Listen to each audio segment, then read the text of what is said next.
My grandchildren ask why I married an ugly woman. I tell them because she stood beside me with a shotgun when 12 men came to kill us, because she saved 3 broken children, because she taught a dead man how to live again. This is that story, the last ride of Josiah Brennan, and it begins on the worst night of my life. The year is 1920. Snow falls heavy outside a small wooden house in Wyoming, each flake catching lamplight through frost-covered windows. Inside, by a crackling fire, sits Josiah Brennan. 68 years old now, hands gnarled by decades of rope and leather, face weathered like old boot leather left too long in the sun. His 2 grandchildren huddle close on a handmade quilt, the boy 8 years old with serious eyes, the girl barely 6 with her grandmother's dark hair. The boy shifts closer to the fire's warmth. Outside, wind howls through the eaves like something alive and hungry. The girl touches her grandfather's sleeve, gentle as a bird landing. "Grandpa," she whispers, "tell us about Grandma." Josiah looks down at the photograph in his hands, the edges worn soft from years of touching. Black and white faded now to sepia tones. A plain woman stands before a wooden house, 3 children pressed against her skirts. Her face holds no beauty by conventional measure. Square jaw, strong nose, eyes that look directly at the camera without pretense or apology. But something in her stance speaks of iron will wrapped in work-worn cotton. "Was she beautiful, Grandpa?" the girl asks. The old cowboy laughs, a sound like creek water over stones. He runs one trembling finger across the photograph's surface. "No, little one. Grandma Grace wasn't beautiful. She was plain, ugly as a fence post, truth be told." The boy frowns, confused. "Then why did you marry her?" Josiah stares into the fire. Orange flames dance and shift, throwing shadows across walls hung with old photographs and a battered Winchester rifle. His voice, when he speaks, comes from somewhere deep and far away, from a place where memory lives sharper than present sight. "Because she saved the lives of 3 children I loved more than my own breath, and because she taught me how to live again after my first wife and our unborn son died in blood one March night in 1887. He sets the photograph aside, reaches for the poker, stirs the fire into fresh life. Sparks spiral upward like fireflies seeking heaven. The children wait, barely breathing. Outside, the wind picks up. Wyoming winter settling in for the long, dark months ahead. "This story," Josiah says slowly, each word measured like gold dust, "begins on the worst night of my life, the night I lost everything. And it ends well, you'll see how it ends. But first you need to understand what came before Grace. You need to know about Abigail." He closes his eyes. When he opens them again, 68 years have melted away like spring snow. He is 35, once more standing outside a closed bedroom door, with his heart breaking into pieces too small to ever fit back together right. March 1887. Cedar Ridge, Texas. The ranch house squats low against prairie wind windows, glowing yellow in gathering dusk. Inside that largest bedroom, sounds that will haunt Josiah Brennan until his dying day. Clara Brennan stands outside her mother's door. 10 years old, dark braids hanging down her back, one hand gripping her brother Benjamin's shoulder hard enough to leave marks. Ben is 8, silent as stone eyes too wide and a face gone pale as candle wax. Neither child moves, neither speaks. They simply stand and listen while their world tears itself apart beyond that thin wooden barrier. A woman screams, not the full-throated cry of pain, but something worse, something thin and desperate and fading, like a candle guttering in its last moments before darkness swallows everything. "Push, Mrs. Brennan. You have to push." Dr. Morrison's voice cuts through. Sharp, urgent. Afraid, though, he tries to hide it behind professional command. He has delivered 47 babies in Cedar Ridge and surrounding territories. 45 lived, 2 did not. This will be the 3rd. Then cutting through everything else, a sound so small and weak it barely deserves the name. The cry of a newborn. But wrong. All wrong. A kitten's mewl rather than a baby's lusty wail, a sound that starts and starts again like an engine that cannot catch. Then silence. Complete. Absolute. Terrible. Josiah Brennan stands by the kitchen table, one hand pressed flat against scarred wood. He is 35 years old.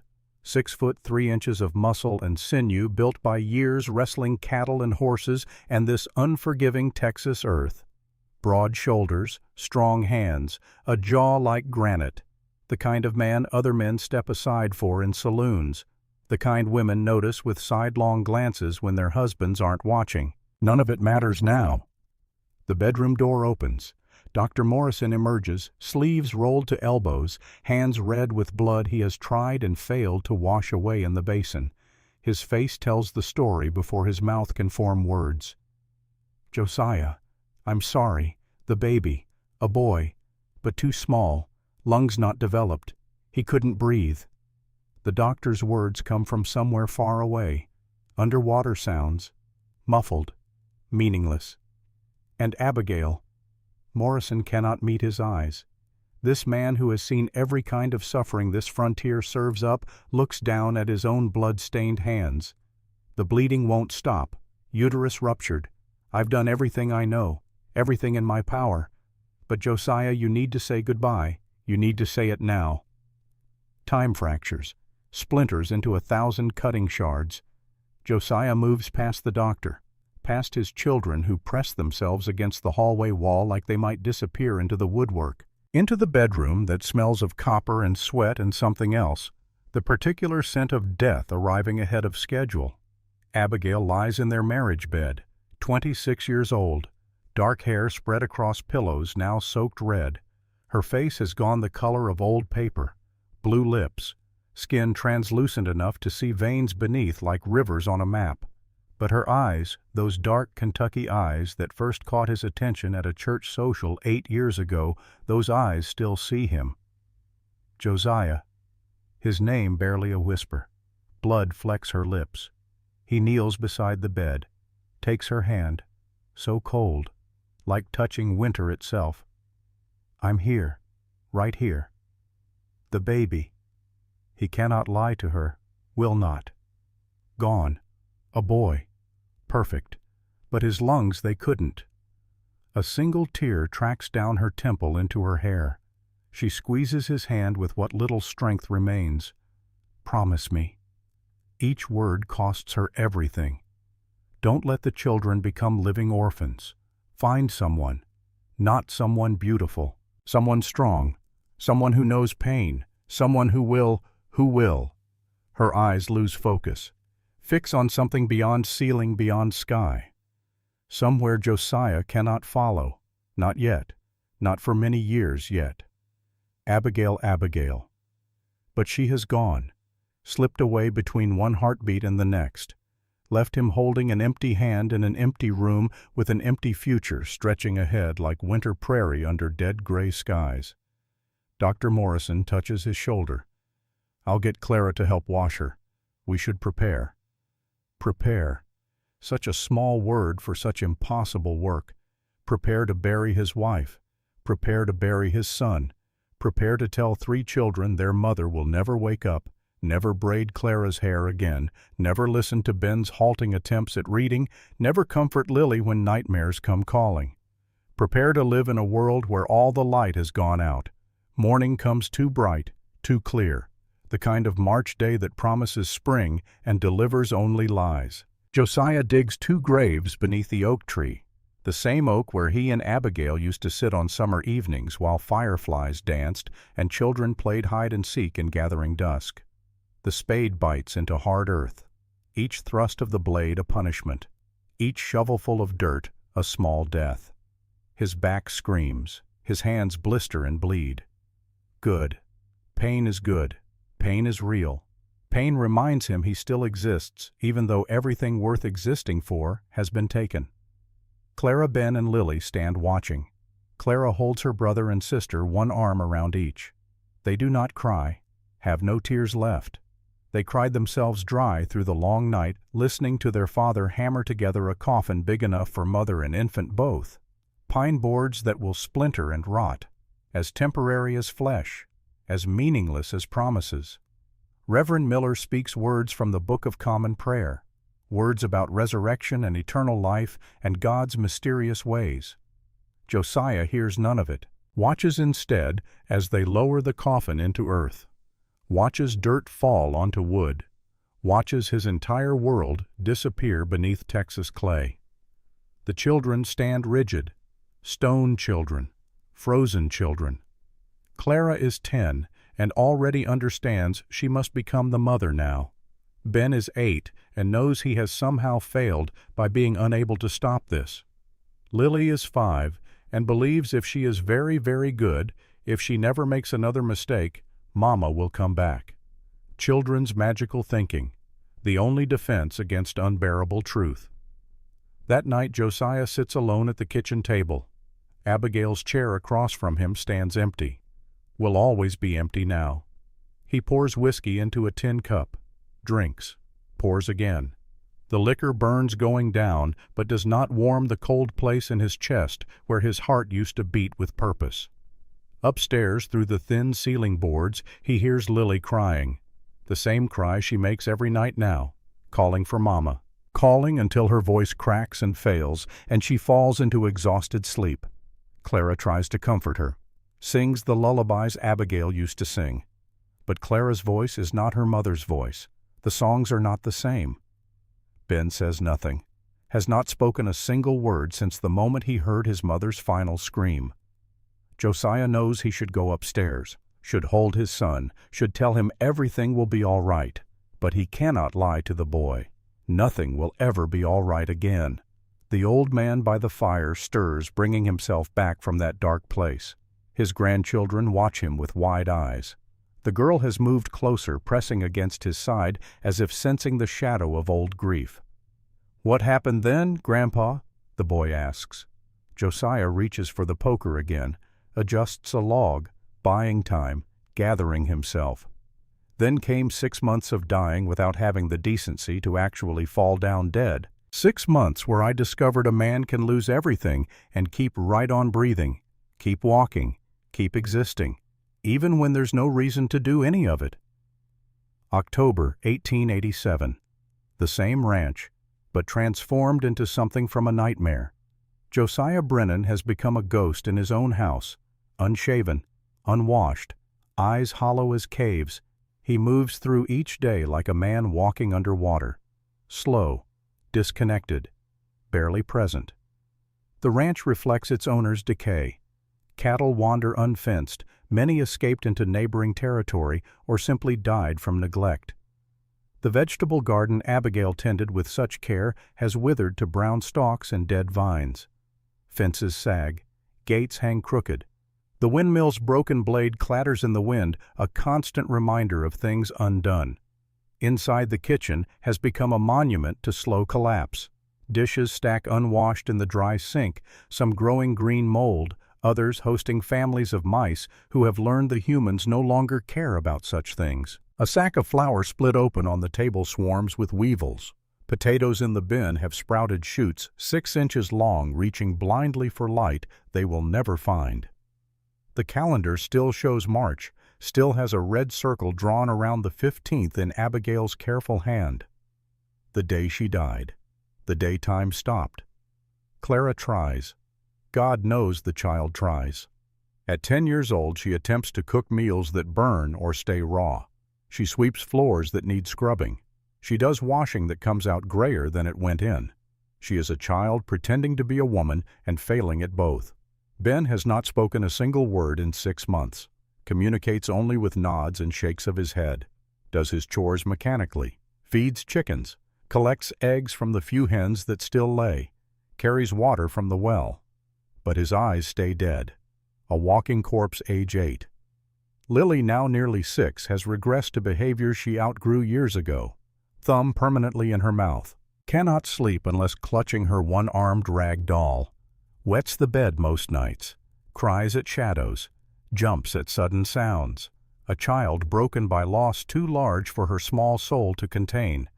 The bank has sent 3 letters, each more insistent than the last, $600 owed. Payment past due. Foreclosure proceedings to begin if full amount not received by December 1st. Josiah reads the letters by lamplight, understands the words, feels nothing. Let them take the ranch. Let them take everything. He has already lost what mattered. He pours another whiskey. His hands shake now. Constant tremor. Body starting to rebel against the punishment he inflicts through liquor and neglect. He drinks alone each night after the children sleep. Drinks until the bottle empties. Drinks until he can close his eyes without seeing Abigail's face, without hearing her final words, without remembering he made a promise he has no strength to keep. Find someone for the children, someone strong, someone who knows pain. He tried. For 3 months after the funeral, he tried, kept the house, cooked meals, helped with homework, tucked them in at night, pretended to be a father and mother both. Then one morning he woke up and could not remember why he was still breathing, could not find one single reason to get out of bed, the weight of existence too heavy to lift. He surrendered to it, let darkness have him. The children learned to fend for themselves, learned that father had gone somewhere unreachable, still walked and breathed, but was not really there anymore. Clara comes downstairs, 10 years old, but her eyes ancient. She carries something folded. Newspaper, the Texas Star from 2 weeks ago. She sets it on the table in front of her father, points to an advertisement she has circled in pencil. "Papa, you need to read this." Josiah looks at the paper through whiskey haze, squints at words that swim and blur, reads, "Widower seeks wife. Need woman to care for 3 children. Beauty not required. Must be honest, strong, able to work. Room and board provided. Marriage if suitable. J. Brennan, Cedar Ridge, Texas." He stares, blinks, reads again. The words do not change. "I didn't write this." "I did." Clara's voice steady, too steady for a child. "Used your name, 2 weeks ago, when you were passed out upstairs." Josiah's hand closes around the whiskey bottle.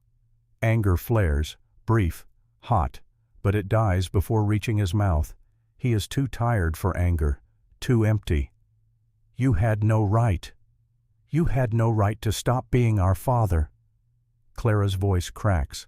Tears streak her face, but her jaw sets hard. Abigail's jaw, stubborn Kentucky mountain stock. "You're not dead, Papa, but you're not alive either. You're just a breathing corpse, and we need a mother. Ben won't talk. Lily cries every night. And I can't do this anymore.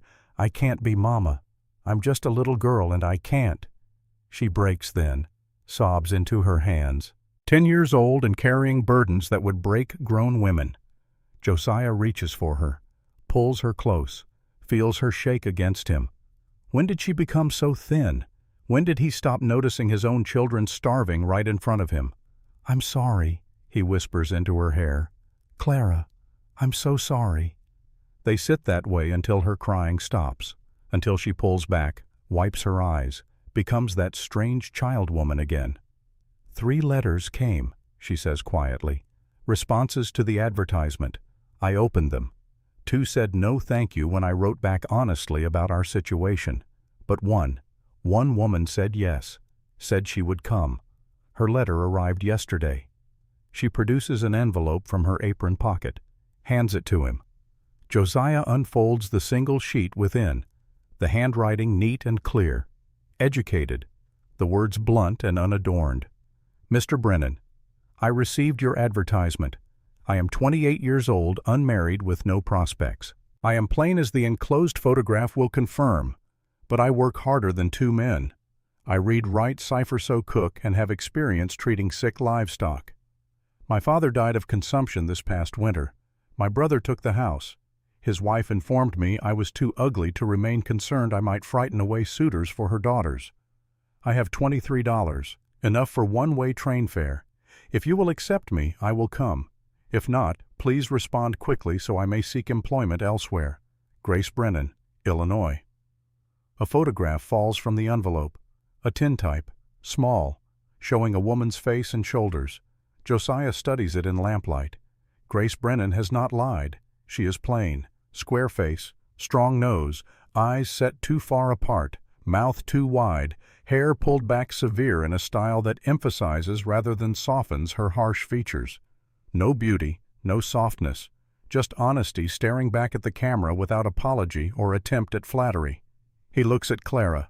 You answered this. Yesterday. Told her to come. Gave her the date the train arrives. Papa, I know she's ugly. I know Mama was beautiful, but we don't need beautiful. We need someone who will stay. Josiah looks again at the photograph, at those eyes that hold no illusion about what they are, no false pride, just acknowledgement of hard truth. Find someone strong, someone who knows pain. When does her train arrive? Tomorrow, 3 o'clock. Tomorrow, less than 24 hours to prepare, to clean, to make himself presentable, to explain to Ben and Lily that a stranger is coming, a stranger who might become their mother if she can stand the sight of what they have become. Josiah sets down the whiskey bottle, stands, his legs shake, his head pounds, but he moves to the basin, pumps cold water, splashes his face, the shock of it like a slap, waking up something that has slept too long in darkness. Help me, Clara. We have work to do. They work through the night. Scrub dishes, sweep floors, burn the moldy food. Make the house if not clean, then at least less shameful. Clara boils water so Josiah can shave. The razor drags across his face, removing 6 months of beard. The stranger in the mirror is gaunt, hollow, but recognizably human again. At 2:30 the next afternoon, Josiah Brennan hitches the wagon. His hands remember the work even if his heart remains numb. Clara, Ben, and Lily climb into the back, all three wearing their best clothes carefully washed and pressed. Lily's thumb is in her mouth. Ben stares at nothing. Clara sits straight-backed, terrified and hopeful in equal measure. They ride the 10 miles to Cedar Ridge Station in silence. Only the creak of wagon wheels, the steady clop of horse hooves, the eternal Texas wind carrying dust and distance. The train is late. They wait on the platform as minutes stretch. Other passengers disembark. A salesman hawking miracle tonics. 2 ladies in expensive traveling suits. A mother with a small boy she holds like he might evaporate if she loosens her grip. Then she appears. Grace Brennan steps down from the passenger car carrying a battered carpet bag. She is uglier than her photograph. Travel has not been kind. A bruise darkens her left cheek. Her dress is brown and shapeless, her hands red and chapped. Everything about her speaks of hard use and harder living. But she walks with her head up, scans the platform, sees Josiah standing with hat in hand, gun belt at his hip, 3 silent children behind him. Their eyes meet across 30 feet of platform, hers the color of storm clouds, his the brown of drought-dried earth. Something passes between them, not attraction, not warmth, just recognition. 2 people who have been broken examining each other's damage. She walks to him, sets down her bag, stands straight. Mr. Brennan. Her voice matches her appearance, rough, unpolished, but steady. Miss Brennan? They stand there, strangers bound by desperate circumstance. The crowd flows around them, sensing something private happening here, something that requires space. Grace looks past him to the children. Her eyes soften, just slightly, just enough to see. These are your children. Yes, Clara 10, Benjamin 8, Lily 5. And their mother died 6 months ago, her and our son, birthing complications. Grace nods once, turns her full attention back to him. Mr. Brennan, before you decide, I must speak plainly. I am ugly, have never been otherwise. The Lord gave beauty to my sister Mary, but I can work harder than 2 men. I know my letters and numbers well enough to teach them. I can make biscuits from nothing but flour and hope.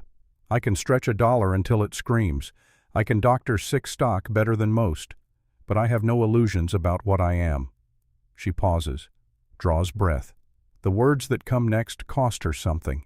Josiah can see it in the tightening around her eyes. If that is enough, I will get in your wagon. If it is not, I have return fare, though it will leave me with nothing but the clothes on my back." Behind her, Lily whispers something to Clara, too soft for Josiah to hear. But Grace hears, turns, kneels down so she is eye level with the 5-year-old. "What did you say, sweetheart?" Lily's thumb comes out of her mouth. "Your dress is ugly." "Lily." Clara's face flames red. But Grace does not flinch, studies the child seriously. "You are absolutely correct. It is ugly. Been washed so many times the color forgot what it used to be. But it's all I have, so ugly must suffice." Lily considers this with the gravity only small children can muster. "Mama had pretty dresses. She had a blue one with little flowers." "I'm certain your mama was very beautiful indeed. She died." "I know, honey. I'm very sorry. Are you going to die too?" The question hangs in the October heat. Grace does not look away, does not offer empty comfort or false promises. "Everyone dies sometime. The Lord decides when, but I'm planning to stick around for a good long spell first, if that's acceptable to you." Lily thinks about this, nods slowly, puts her thumb back in her mouth. Grace stands, faces Josiah again, waiting. He should say something, should explain about the house falling apart, about the bank threatening foreclosure, about how he is barely holding on by his fingernails, about how he cannot promise her anything except work and hardship and 3 broken children. Instead, he picks up her carpet bag. "Get in the wagon." She searches his face, looking for what he cannot say, apparently finds enough to satisfy because she nods once and moves to the wagon. "Miss Brennan," he says, "you should understand. I am not looking for a wife. Abigail, my wife, she died 6 months ago.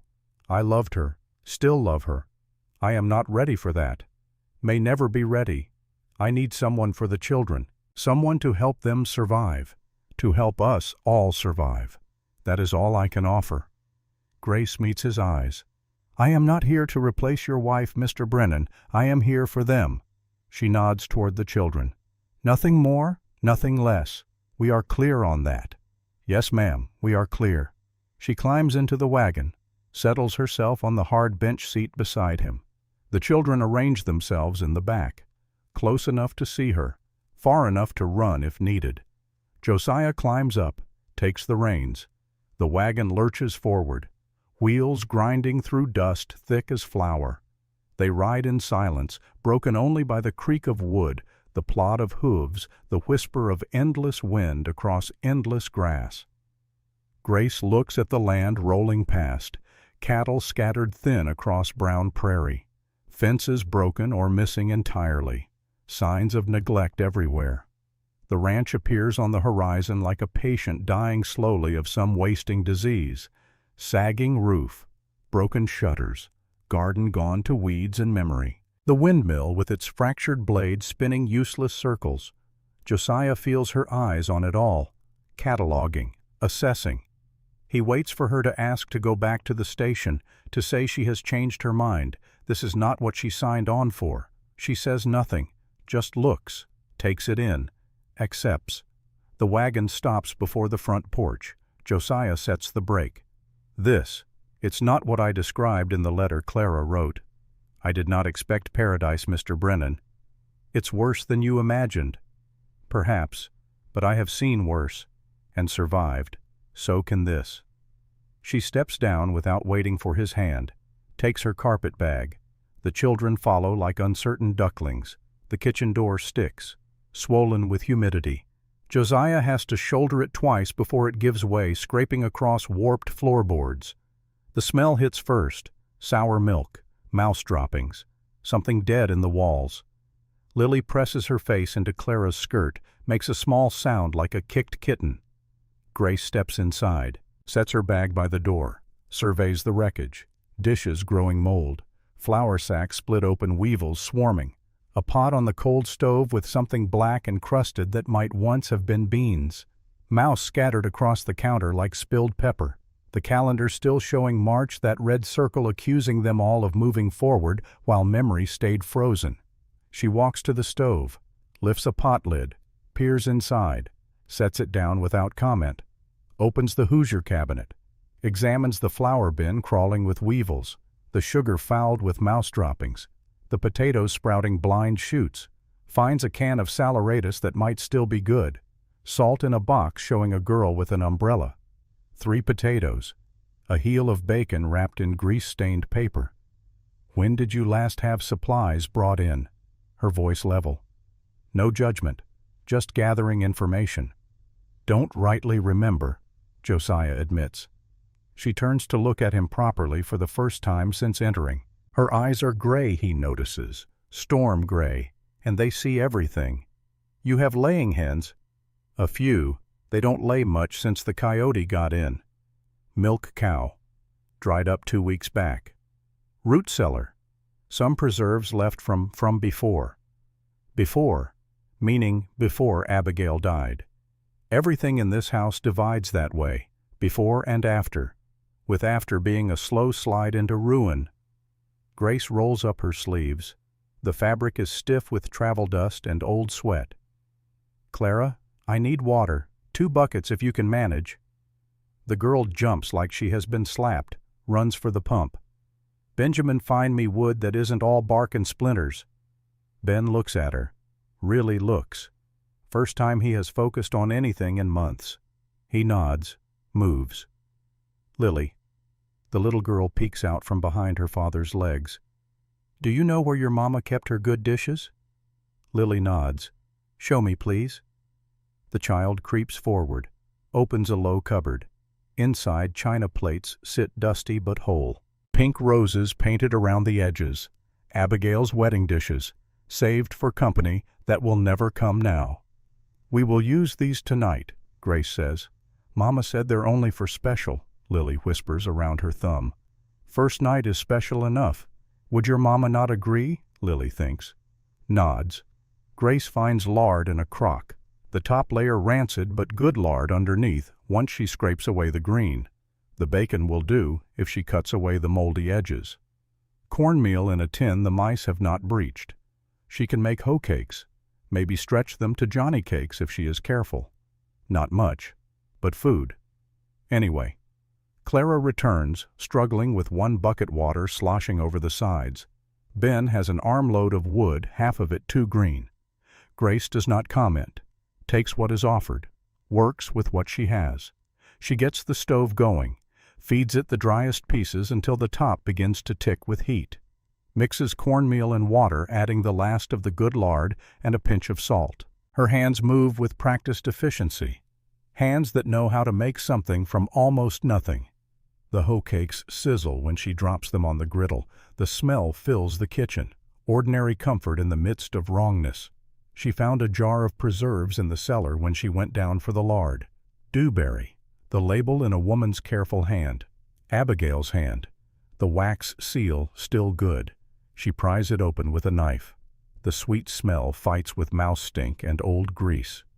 Sit, she tells them all. This will take a spell. They arrange themselves around the table like they have forgotten the pattern. Josiah at the head where the man sits. Children on one side leaving the foot empty. Abigail's place. Grace does not take it. Would not be right. She stands at the stove mixing cornmeal and water, adding the last of the good lard, a pinch of salt.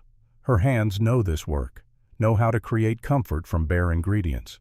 The children clean their plates. Even Lily licking dewberry preserves from her fingers when she thinks nobody is watching. Real food. First decent meal in how long? Weeks, months. Bedtime, Josiah says when the last plate empties. The word comes out harder than he means. They all flinch. Even Grace notices. Clara and Ben start to rise. Do we say prayers? Clara asks. Voice small, uncertain. Josiah's jaw works. If you want. Mama always made us. I know what your mama did. The words emerge sharp enough to draw blood. The children freeze. Here it is again. Their father's grief emerging as anger. Grace sees it plain, sees the damage. She steps between, not physically, but her voice creates space. I know now I lay me down, if that would suit. Three heads nod, grateful for rescue, for permission to do what they need without causing pain. Grace climbs the narrow stairs with them. Each step creaks complaint. 2 doors upstairs, both open. The children lead her to one with 2 beds, quilts tumbled every which way. A rag doll with button eyes lies on the floor, one arm torn nearly off. Ben sleeps there. Clara points to the smaller bed. Lily and me here. Grace straightens the quilts, tucks them proper with hospital corners her mother taught her. The children kneel by the beds without being told, hands folded. She kneels too. Her knees protest against hard pine. Now I lay me down to sleep. Her voice steady. 3 small voices join, thin as thread. I pray the Lord my soul to keep. Lily's voice wavers on the next line. If I should die before I wake. She starts crying, not loud wailing, just tears rolling down her cheeks while her mouth keeps moving through the prayer. Clara pulls her close, finishes the words for both of them. Ben stays rigid, eyes squeezed so tight his whole face scrunches. He knows this prayer is not just words. He knows death lives here now, real as the mice in the walls. Into bed now, Grace says soft. They climb under quilts. Lily holds up her arms. Grace leans down. Those small arms circle her neck just for a heartbeat. You smell different, Lily whispers against her ear. Not like Mama. Like outside. I know, honey. Will you be here tomorrow? Lord willing, I will. Grace stands, turns to go. Clara's voice stops her at the door. Miss Brennan, your room is at the end of the hall. That was Mama and Papa's room. Papa sleeps downstairs now. Of course he does. Of course he cannot bear the room where his wife died, where their son was born dead. Grace nods. She walks to the end room, pushes open the door already ajar. The bed sits unmade quilt tangled where Josiah last threw it aside 6 months ago. A blue dress hangs on a peg covered in dust, the one with little flowers Lily mentioned. A hairbrush on the dresser still has long dark hairs wound through the bristles gathering cobwebs. The pillow on the left side still holds an indent. On the nightstand a medicine bottle with maybe 2 spoonfuls of laudanum left, and beside it a daguerreotype in a brass frame. A young woman beautiful even in the stiff formal pose, dark braids like Clara wears now. This is her, Abigail, the ghost who lives in every corner of this house. Grace backs out, closes the door with a soft click, makes her way downstairs in darkness feeling along the wall. Josiah sits at the kitchen table, staring at nothing, hands wrapped around a cup that must have gone cold an hour ago. I will take the barn, Grace says. He looks up slow, like swimming up from deep water. What? The barn, until things are sorted proper. Would not be right me taking her room. You can't sleep in the barn, the rats alone would. I have slept worse places.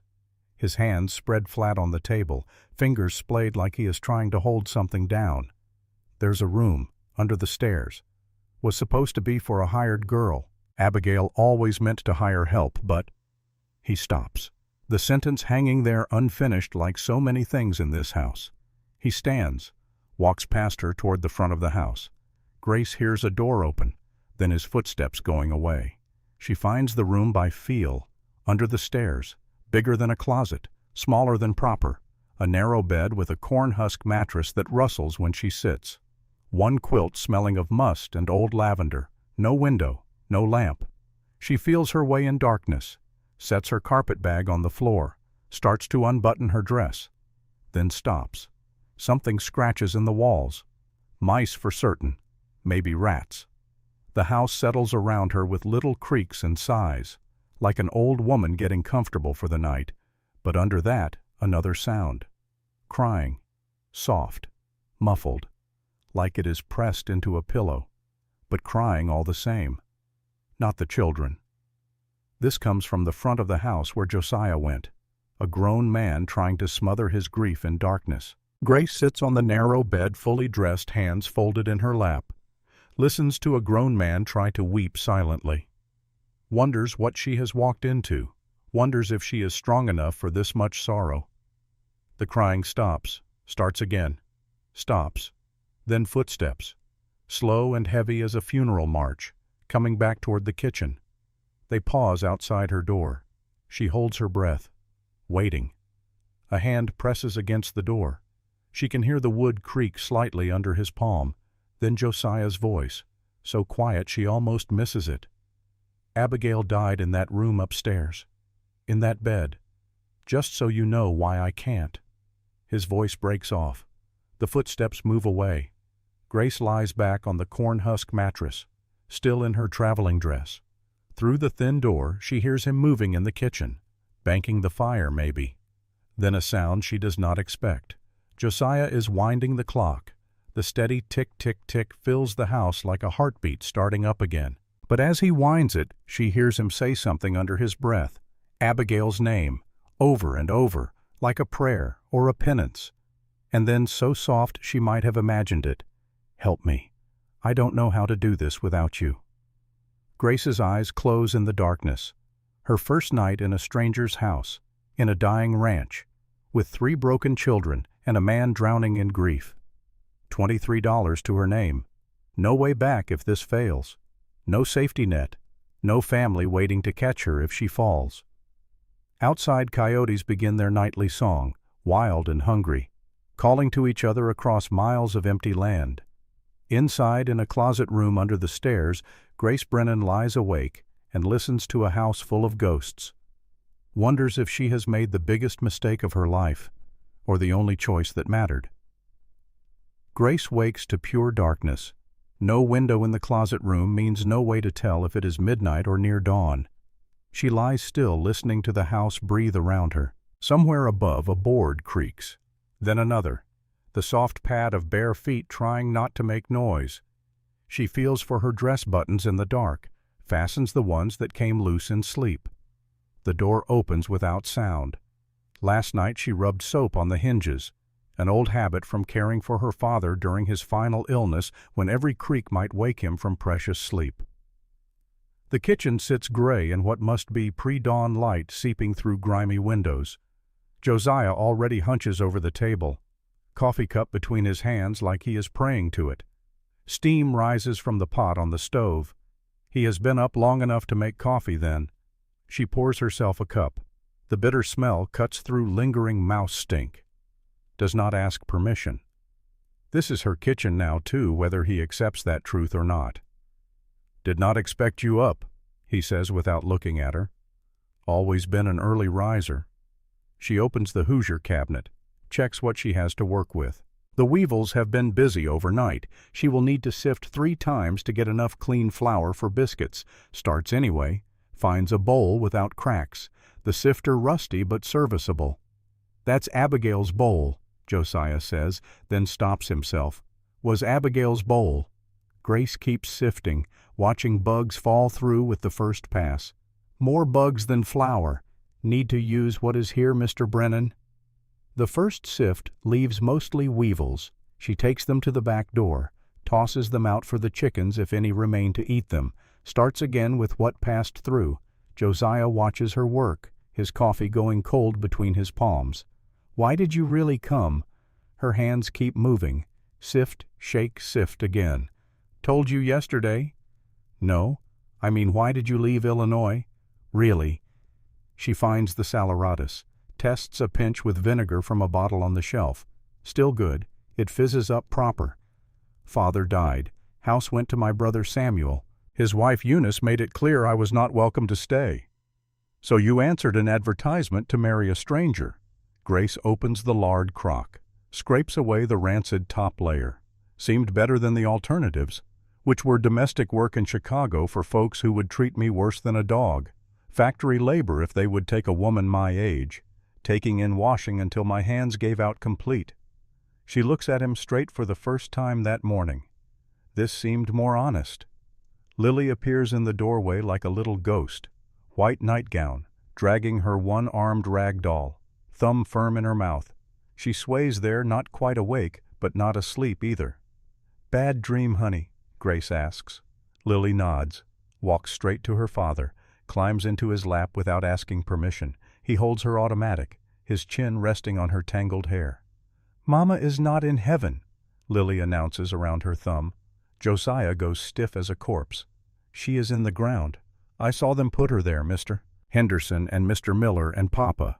They put her in a box and then in the ground.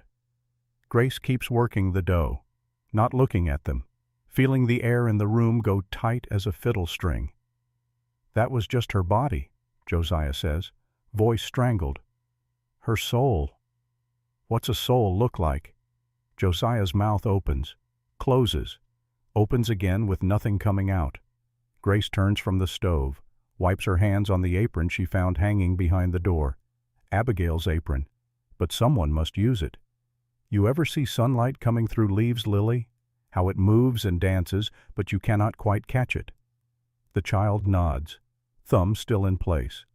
That is what I figure souls are like, the part that moves and dances. The body is just the jar that holds it for a spell.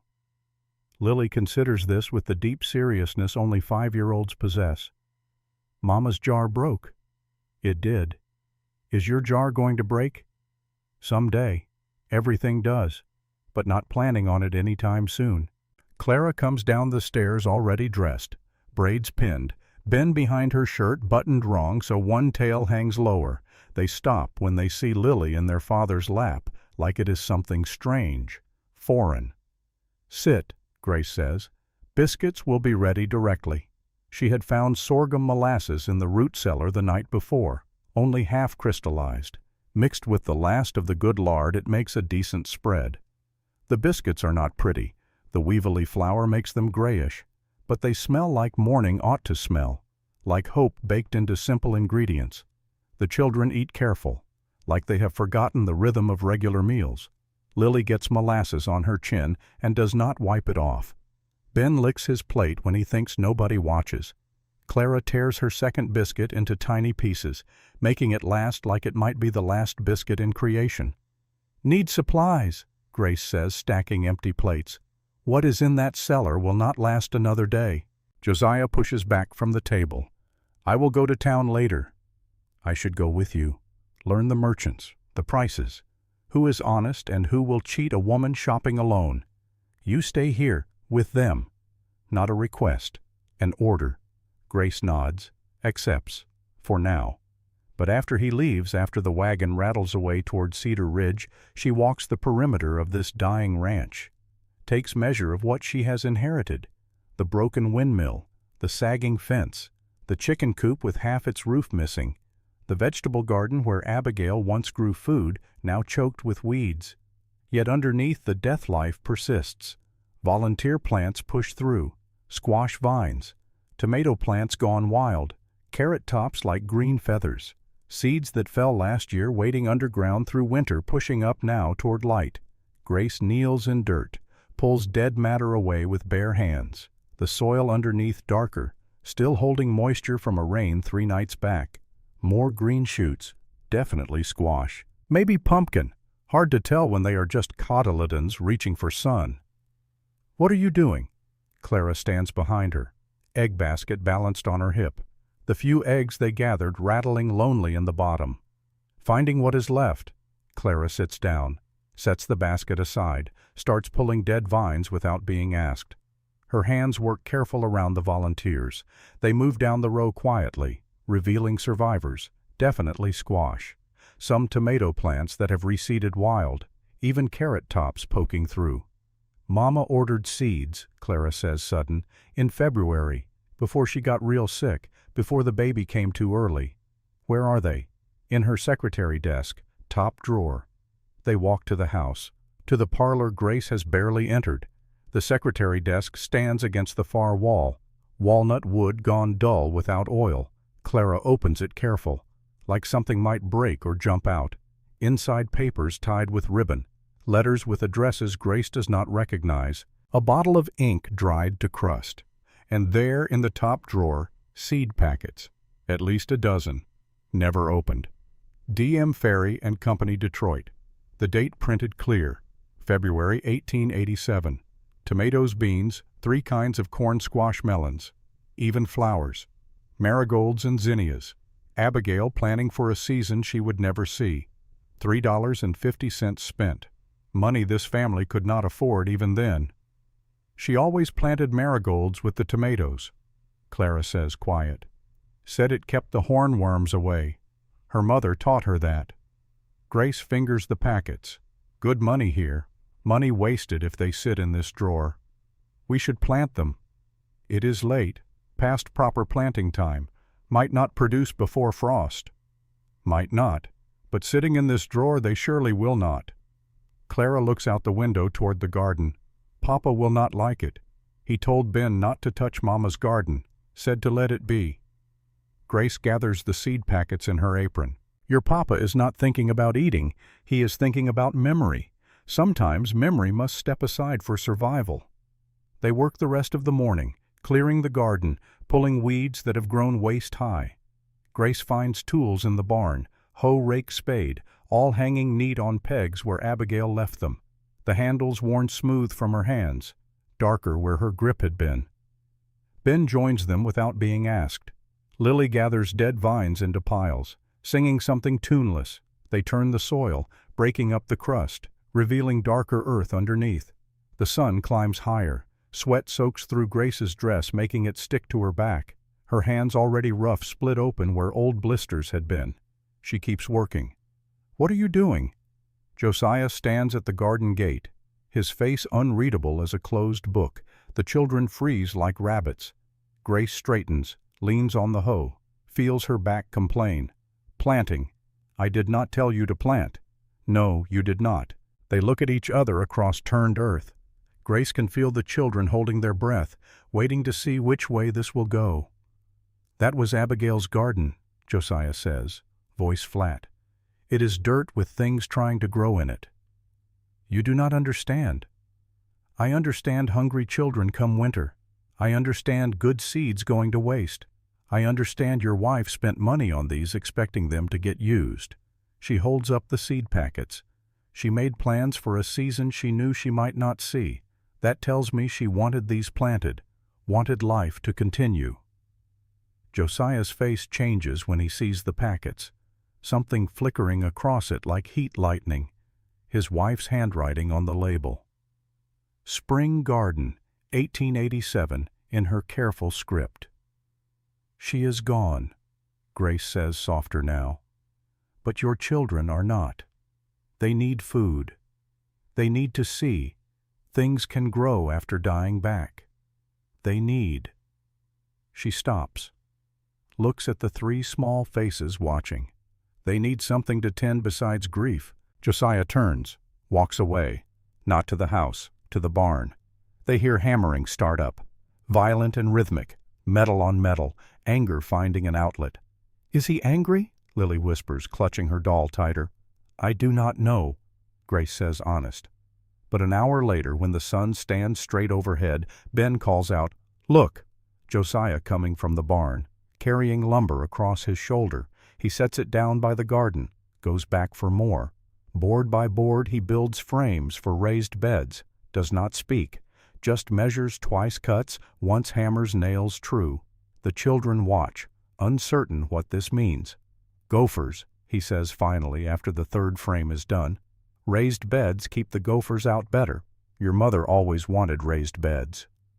He does not look at them, keeps working. He builds 4 frames before dinner, his shirt soaked through, sawdust in his hair.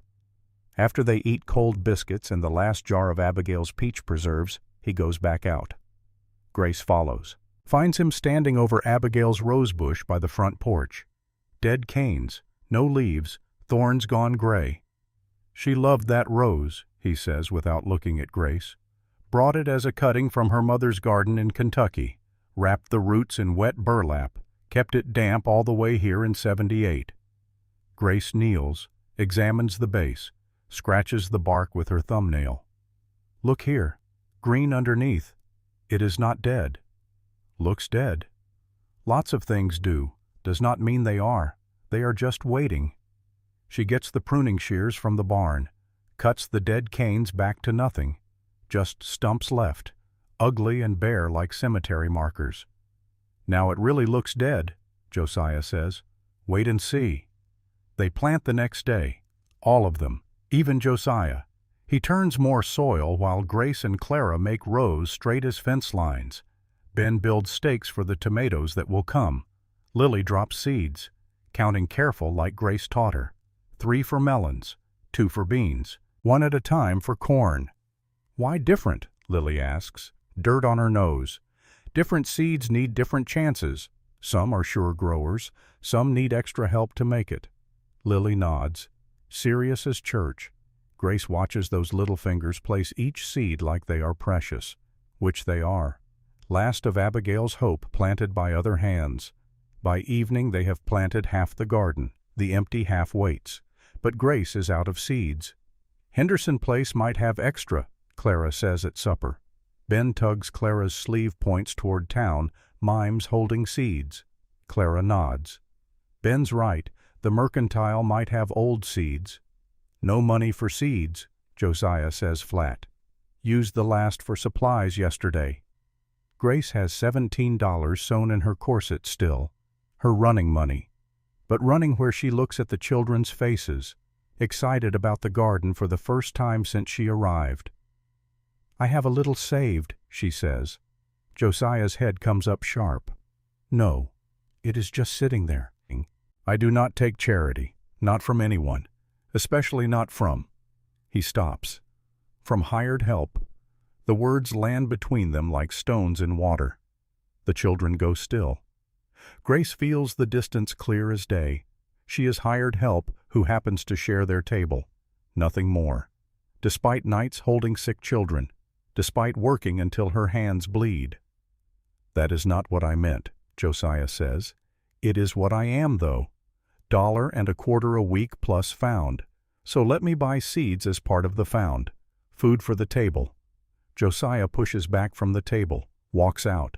The door does not slam, just closes quiet, somehow worse than slamming. He did not mean it mean, Lily says, voice small. I know. But Grace feels the distance all the same. She is the help who happens to be there. Not family, not really anything except hands to work. She puts the children to bed, comes back to find Josiah sitting on the porch in Abigail's rocking chair. First time she has seen him use it. I have to pay you back, he says to the darkness. For the seeds, if that is what you need, it is what is right, what is proper. She sits on the step, looking out at the garden in moonlight. The turned earth looks black as coffee. Abigail was not supposed to die. He says nothing for so long she thinks he will not answer. She was the strong one, knew just what to do with sick animals, birthing troubles, anything that needed tending. But when her own sickness came, he stops. I failed her. Sickness does not care about supposed to. She was carrying another baby. Did you know that? Grace thinks of the tiny gown in the sewing basket. I guessed. Lost it in February. The bleeding started and would not stop. That is what weakened her. Then the fever came and she could not fight it both. He rocks. The chair creaks like door hinges needing oil. I should not have gotten her with child again. Dr. Morrison said to wait after Lily. Maybe not try again. But I loved her. You loved her to death. The words slip out before Grace can stop them. Josiah flinches like she struck him, but does not deny it. That is why, he says finally, why I cannot, why this has to stay business. I cannot do that again. Watch someone. His voice breaks. I understand. Do you?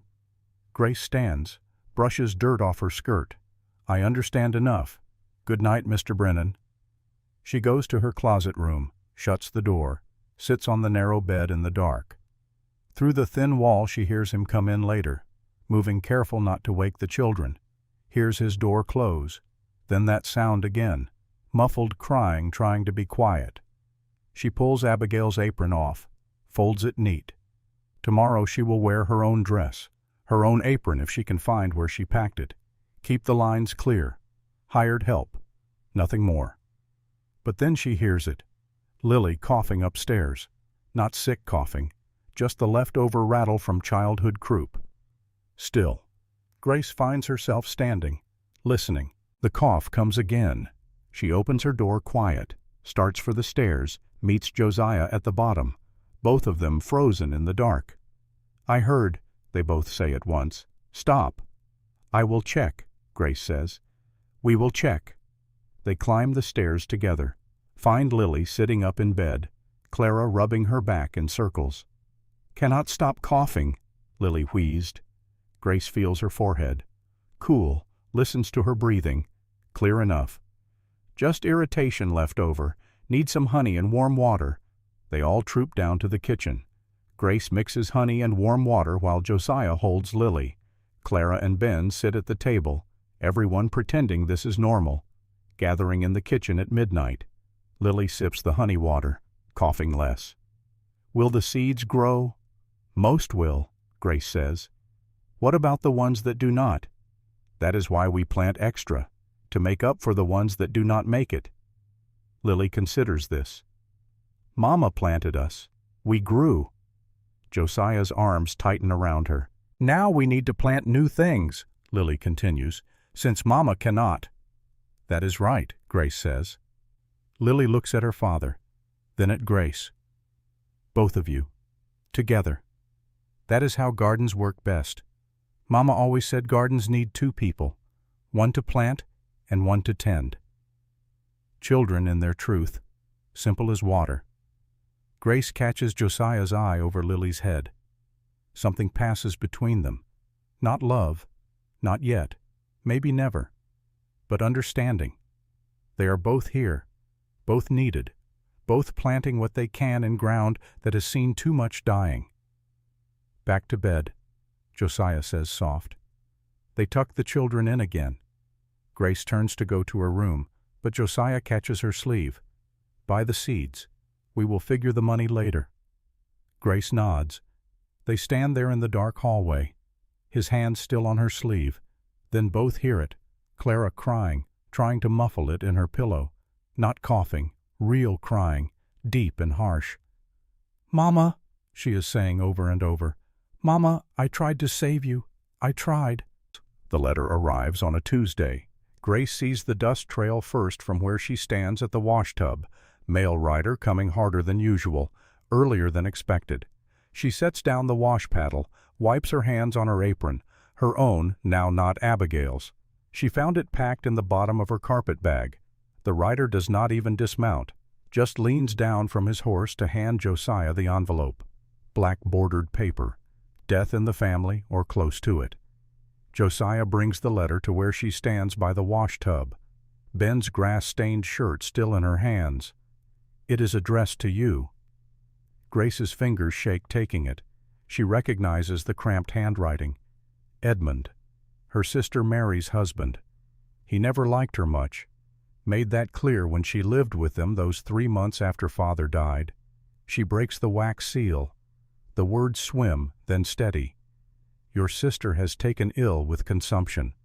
Doctor says weeks, perhaps days. She asks for you. Can you come? We will send travel money if needed. Edmund Peterson. Grace folds the letter, puts it in her pocket, goes back to scrubbing Ben's shirt, working at the grass stain with lye soap that burns her cracked hands. Bad news, Josiah asks. My sister is dying. The wash paddle slips. She grabs it, keeps scrubbing. The grass stain is not coming out, probably never will. You need to go, Josiah says. Do I? She is your sister, your blood. She is the one who told me I was too plain to stay in her house after Father died. Said I would scare off suitors for her daughters. Said I was a burden no man should have to bear. Grace wrings the shirt hard, water streaming through her fingers red from the lye. Now she is dying and wants me there, probably to mind those same daughters while she does it. Grace. First time he has used her given name. They both notice it, hanging there between them like wash on a line. I have work here, Grace says, not looking at him. We managed before. No, you did not. The truth of it sits there plain as day. Josiah looks toward the house where Lily is singing to her rag doll, where Ben is practicing his letters at the kitchen table, where Clara is mending her father's shirt with stitches Grace taught her. How long would you be gone? Do not know. Consumption is slow dying sometimes. Could be weeks, Could be months. The children would have to manage. She hangs Ben's shirt on the line. The stain still shows but fainter. Starts on Clara's dress, the one with blackberry stains from yesterday's picking. The children had come home purple-mouthed and laughing. First time she heard Ben really laugh, not just smile careful-like. "I will think on it," Grace says. But that afternoon, while the children nap, she finds her carpet bag under the narrow bed, starts folding her few dresses, the gray one she arrived in, the brown one uglier if possible, the black one for church she has never worn here, each dress uglier than the last. Mary had always said it. "No wonder you are a spinster, Grace. You dress like you are already buried." "What are you doing?" Lily stands in the doorway of Grace's closet room, ragdoll hanging from one hand. She sees the carpet bag. Her face goes white as fresh paper, then red as fever. She runs screaming through the house like something is chasing her. "She is leaving. Miss Grace is leaving. Her bag is out. I saw it." Feet pound on stairs like thunder. Clara and Ben crash into the small room, see the evidence plain as day. Clara's face closes up tight as a fist. But Ben, who has barely spoken for months, grabs Grace's arm hard enough to hurt. "You said you would stay." "I said I would try." "You are just like all of them, Mama, the baby that did not come.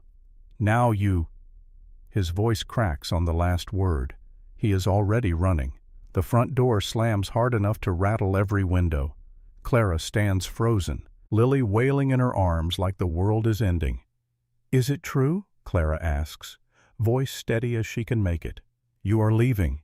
Grace sits down on the bed, still holding the black dress. "My sister is sick, might be dying." "So—" The coldness in Clara's voice cuts deep as a winter wind. "She is family." "We are not, though. We are just a job, just work, just nothing." Clara turns, carrying Lily, who is sobbing so hard she is hiccuping.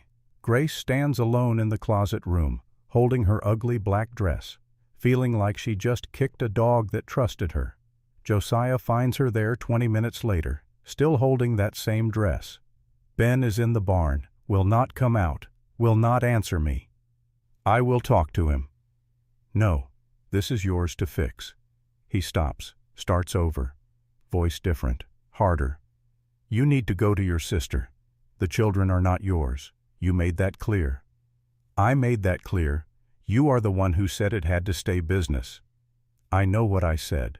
"Does not make it easier." He walks out. Grace hears him calling Ben, voice patient but tired. Hears Lily still crying upstairs. Hears Clara in the kitchen banging pots louder than necessary. Probably making supper since Grace is not doing it. She finishes packing, sets the bag by the door, finds paper and pencil, starts writing instructions. How much willow bark for fever? When to plant the late beans? Which hens are best layers? How Lily likes her hair braided. Her handwriting looks shaky as an old woman's. She tears it up, starts again. Supper is silent as a funeral. Ben will not come in from the barn. Josiah takes him a plate. Lily will not eat, just pushes beans around her plate making patterns. Clara serves and clears without looking at Grace once. "I have not decided for certain," Grace says finally. "Yes, you have," Clara says flat. "Your bag is packed. You are just waiting for morning to leave, just like Mama waited till morning to die, like she did not want to bother anyone by dying at night." Grace has no answer for that. She barely sleeps, lying on the narrow bed, fully dressed.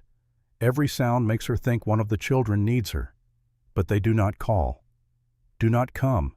Even Lily stays away, though Grace can hear her crying on and off all night. Morning comes gray and humid, the kind of day that promises storms later. Grace makes breakfast, biscuits with Abigail's recipe, the tablespoon of sugar making them just right. Nobody eats much. Josiah hitches the wagon without being asked. "Stage comes through at 10, he says, not looking at her. Grace nods, goes to get her bag. But it is not by the door where she left it. She searches the closet room, under the bed, behind the door. Gone. Looking for something.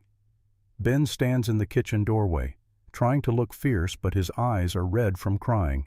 "Where is it, Ben?" "Do not know what you mean." Ben. He breaks, young face crumpling like paper. Threw it in the pond. Thought if you did not have a bag you could not leave. Stupid, I know, but I thought. Oh, Ben. She reaches for him, but he backs away. We were doing good.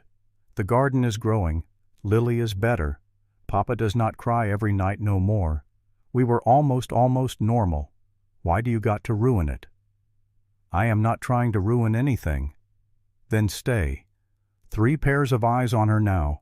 Even Josiah, standing by the stove with his coffee, watches her, waiting. The letter in her pocket feels heavy as lead. Mary dying, maybe already dead. Edmund's cramped handwriting asking her to come. Blood family calling. But Lily's small hand slips into hers, not pulling, just holding, trusting she will not let go. If I stay, Grace says, slow measuring each word, things got to change. Josiah straightens. What kind of change? Cannot be just hired help anymore. Cannot be wondering every day if you will send me packing. These children. She stops, swallows hard. They are getting attached. I am getting attached. That is dangerous if I am just temporary.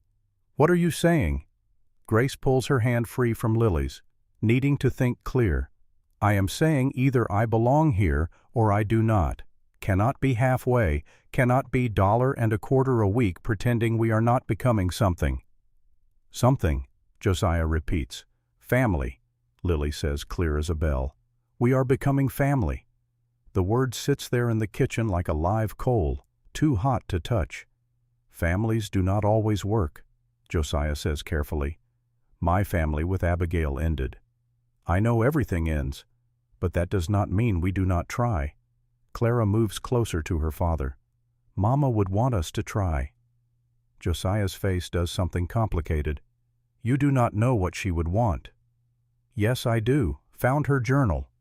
Everyone turns to stare at Clara. She lifts her chin, defiant. Where? Josiah asks. Voice dangerous quiet. Her sewing basket, hidden under the fabric scraps. Clara pulls out a small leather book from her apron pocket. She wrote about the baby, about being scared, about. Her voice wobbles, about wanting us to be happy after, if something happened. Josiah reaches for the journal. Clara gives it over reluctantly. He opens it. Grace sees his hands start shaking. Out, he says rough. Everyone out. The children scatter like quail. Grace starts to follow, but Josiah catches her wrist. Not you. You read this. He thrusts the journal at her. Read what she wrote. Then decide. He leaves, door closing hard behind him. Grace stands alone in the kitchen holding Abigail's journal, the leather worn soft like it has been handled often. She opens it. Abigail's handwriting, neat and slanted right. Dates starting from Christmas, December 25th, 1886. Josiah gave me paper and this journal for Christmas. Says I should write my thoughts. What thoughts? That I am afraid that I lost too much blood when Lily came and Dr. Morrison said another baby could kill me. That I am already carrying that baby and have not told him yet. Grace sits down hard, keeps reading. Page after page of Abigail's final months, her fear, her hope, her plans for a spring she suspected she would not see. The seed order from D.M. Ferry and Company, planning ahead for children who would need food. Then the entries from February, the bleeding, the stillborn boy, the fever that followed. Grace's hands trembled turning pages, getting closer to the end, closer to the moment when Abigail knew, really knew. March 10th, 1887. Good day today. Sat up, ate soup, talked to Josiah about what comes after. He will not hear it. Says I am getting better. We both know I am not. Made him promise to find someone for the children, someone practical, someone who will love them for who they are, not trying to replace me, someone plain maybe who will not expect too much, who will understand that broken does not mean worthless. The last entry. March 13th, 2 days before Abigail died. March 13th, 1887. Dreamed about the woman who will raise my babies. Could not see her face, but her hands were gentle, strong working hands. Told Josiah about her. He said I was fevered. Maybe. But I think she is coming. I think she will find them. Pray she will be brave enough to stay when it gets hard.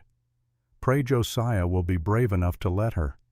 Pray my children remember me, but do not let my memory keep them from loving again. The journal ends there. Grace closes it, sets it on the table. Through the window she can see Josiah by the barn, Ben beside him finally. Clara has Lily in the garden showing her how to tell weeds from vegetables. Normal morning things. Except nothing is normal. She picks up the journal again, reads the last entry once more. Pray she will be brave enough to stay. She walks outside. Josiah sees her coming, straightens. The children stop what they are doing, watching. I read it, Grace says. And she looks at the four of them. Broken people trying to heal. Her kind of people, maybe. My carpet bag is in the pond. Ben nods, ashamed now. Then I guess I am staying.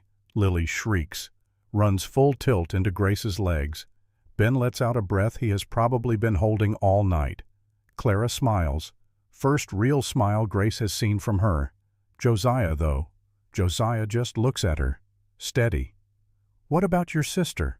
Grace pulls the letter from her pocket, tears it in half, then quarters, lets the pieces fall like snow. Mary made her choice when she turned me out. These children did not choose to lose their mother. Sometimes you have to pick which hurt to tend to. She turns to go back to the house, start the day proper. But Josiah's voice stops her. Grace. She faces him. This changes things. You know that. I know. I cannot. I am not ready for what Abigail and I had. I am not asking for that. They stand there, understanding flowing between them without words. Not love yet. Maybe never love like he had with Abigail. But something. Partnership. Purpose. Choice. $1.25 a week is still all I can pay, he says. Do not want your money anymore. His eyebrows rise. Then what? Grace looks at the children already heading back to the garden, at the house that needs tending, at the man who needs time to learn to trust again. Want what Abigail wanted, to see things grow, to be here for it. She walks away before he can answer, but hears him follow. Hears Ben asking about fixing the chicken coop roof. Hears Lily singing. Hears Clara saying something about preserving day coming soon. The torn letter blows across the yard. Grace does not watch where the pieces go. Mary will die without her. Edmund will be angry. Her nieces will manage. But these children who are not hers by blood, they need her here. And maybe that is enough. Maybe needing is its own kind of belonging. 3 days later, Josiah announces they will take the cattle to Abilene. All 39 head that remain from the original 80. Drive them 2 weeks across Texas prairie to the Kansas Railroad. Sell early before winter prices drop lower. Use the money to pay the bank before foreclosure. We all go, he says. Cannot leave the ranch unguarded. Red Dawson will burn it if we do. Red Dawson. The name tastes like ashes in Grace's mouth. The rustler who has been stealing their cattle. The man who wants this land, who will kill to get it. Mrs. Eleanor Hayes agrees to come, to help with the children on the trail. She arrives the next morning, 45 years old, face hard as granite. Abigail's best friend since they were girls in Kentucky. She looks at Grace with eyes cold as January creek water. Josiah Brennan, 6 months you buried Abigail. Already you have a new woman. She is here for the children, Eleanor. Eleanor studies Grace, the plain face, the work-worn hands, the complete absence of beauty or pretense. Abigail was special. I know. Do you? She could sing like a meadowlark, could make roses bloom in drought, could gentle a spooked horse with just her voice. Grace meets her stare. I know she is dead. I know 3 children need raising. I know a man needs help keeping body and soul together. That is what I know. Eleanor's expression shifts. Surprised maybe that Grace does not cower, does not apologize for existing. I will help, for Abigail's sake, and for the children, but I will be watching you. Fair enough. They prepare for 3 days, load the wagon with supplies, flour, bacon, beans, coffee, ammunition. Grace practices with the shotgun Josiah gives her, shoots at tin cans lined on the fence, hits 4 out of 6 at 20 yards. Good enough, Josiah says. Let us hope you do not need it. On the 4th morning they leave, 39 cattle, 2 riders, Josiah and young Jack Hayes, Eleanor's 16-year-old son, the wagon carrying Grace, the 3 children, and Eleanor, 2 spare horses, 120 miles to Abilene, 14 days if nothing goes wrong. Something will go wrong. The trail stretches endless, brown grass, blue sky, dust that gets in everything, eyes mouth the folds of clothing. The cattle move slow. 39 head is not enough to be called a proper drive, more like a desperate family dragging their last hope across hostile territory.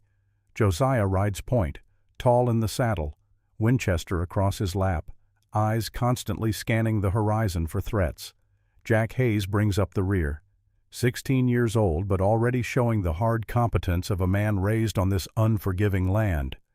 The wagon creaks along between them, Grace handling the reins, the 3 children and Eleanor huddled in the bed among supplies and hope. The first 3 days pass without incident. They make good time. The cattle cooperative. The weather holds. Grace cooks over open fires each night, beans and bacon and cornbread baked in a Dutch oven. Simple food, but filling. The children help without being asked. Clara gathering firewood, Ben tending the horses, Lily staying close to Grace like a shadow.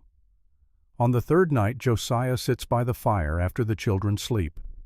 Grace pours him coffee, sits across from him. The flames dance between them. Eleanor has taken first watch with the cattle.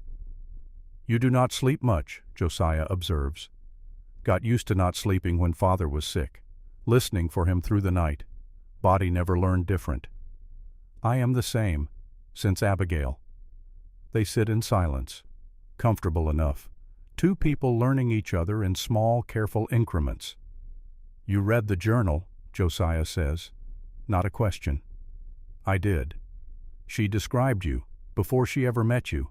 Hands that work, plain, understanding that broken does not mean worthless. He looks up from the fire. That is you. Grace's throat goes tight. I cannot replace her. I do not want you to replace her. I want you to be here, for them, for me, for all of us. The words hover between them, fragile as moth wings.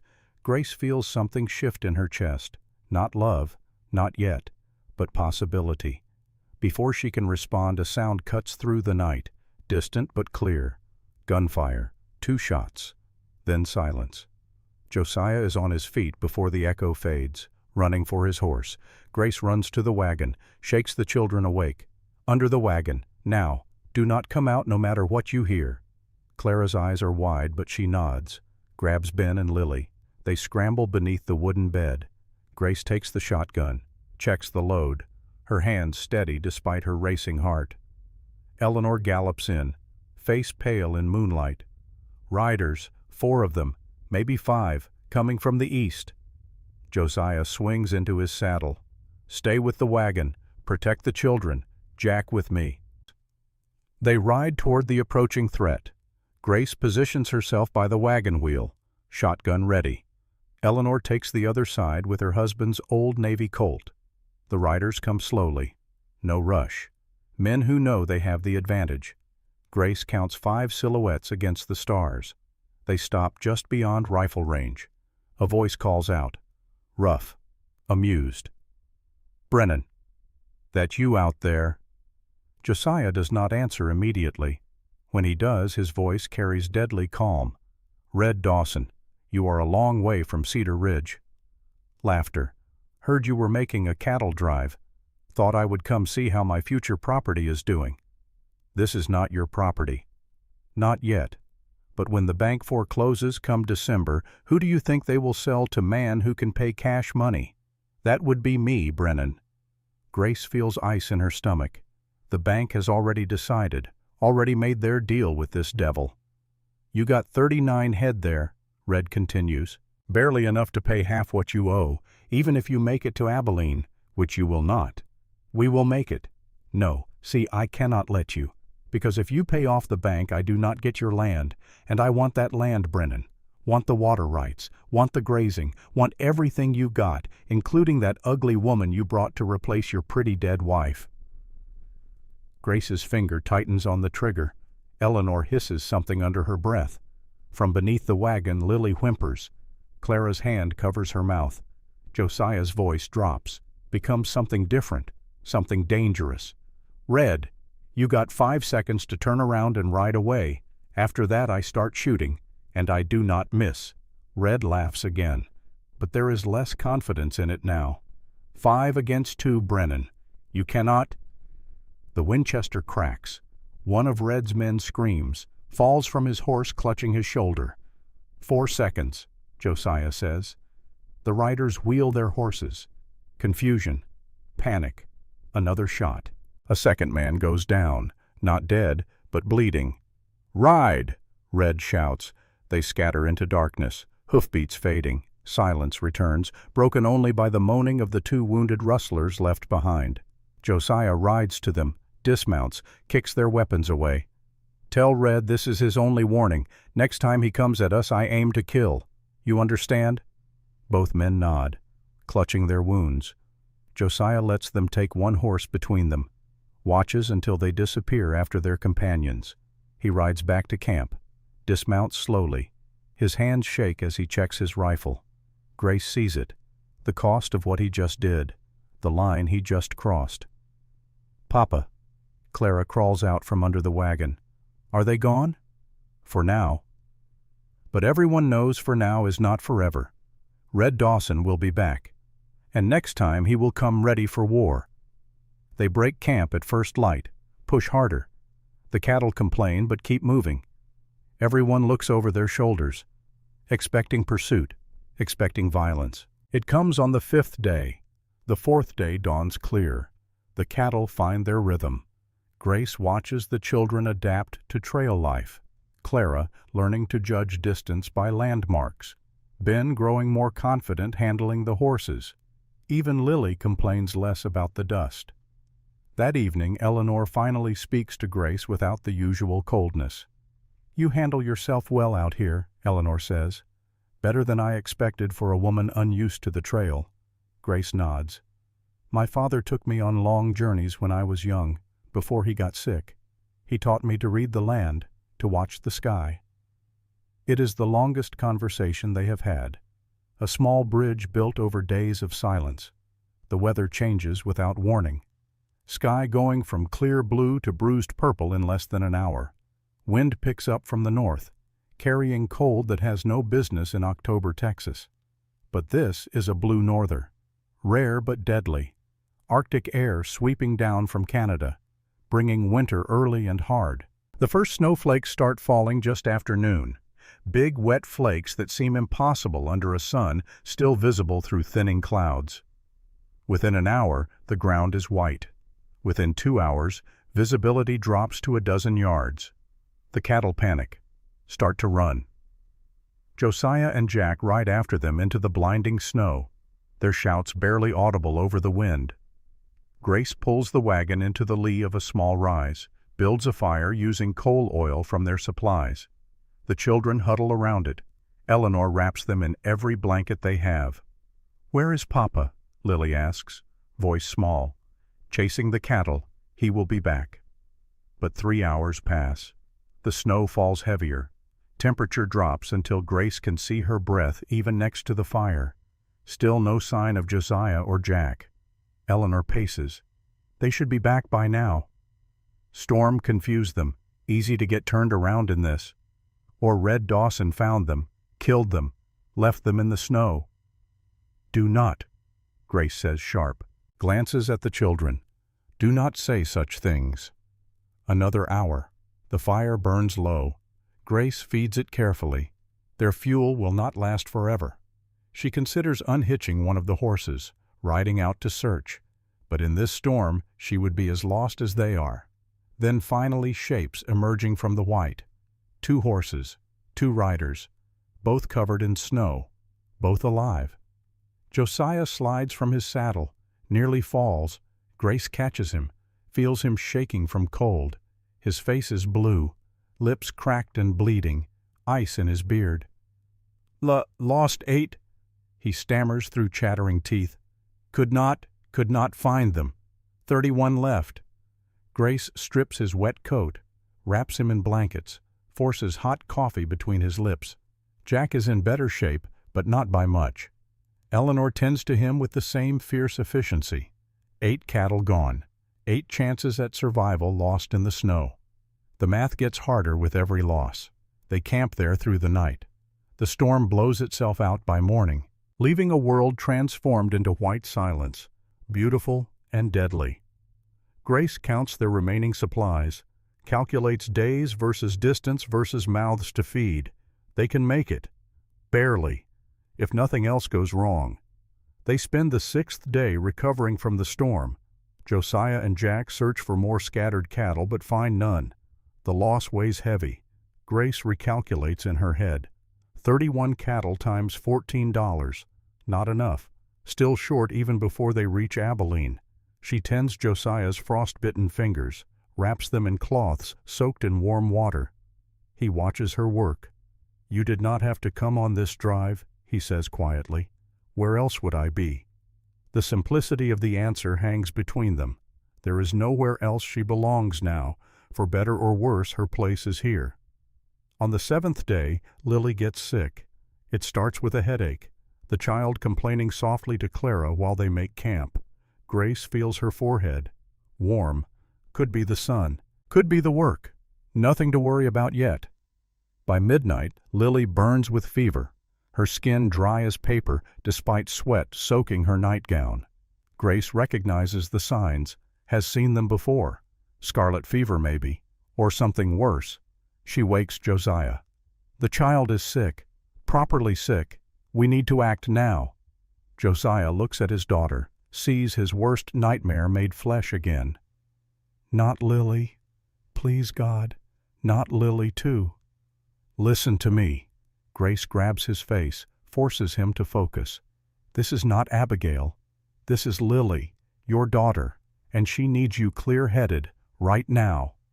The slap of her words brings him back. He nods, swallows his panic.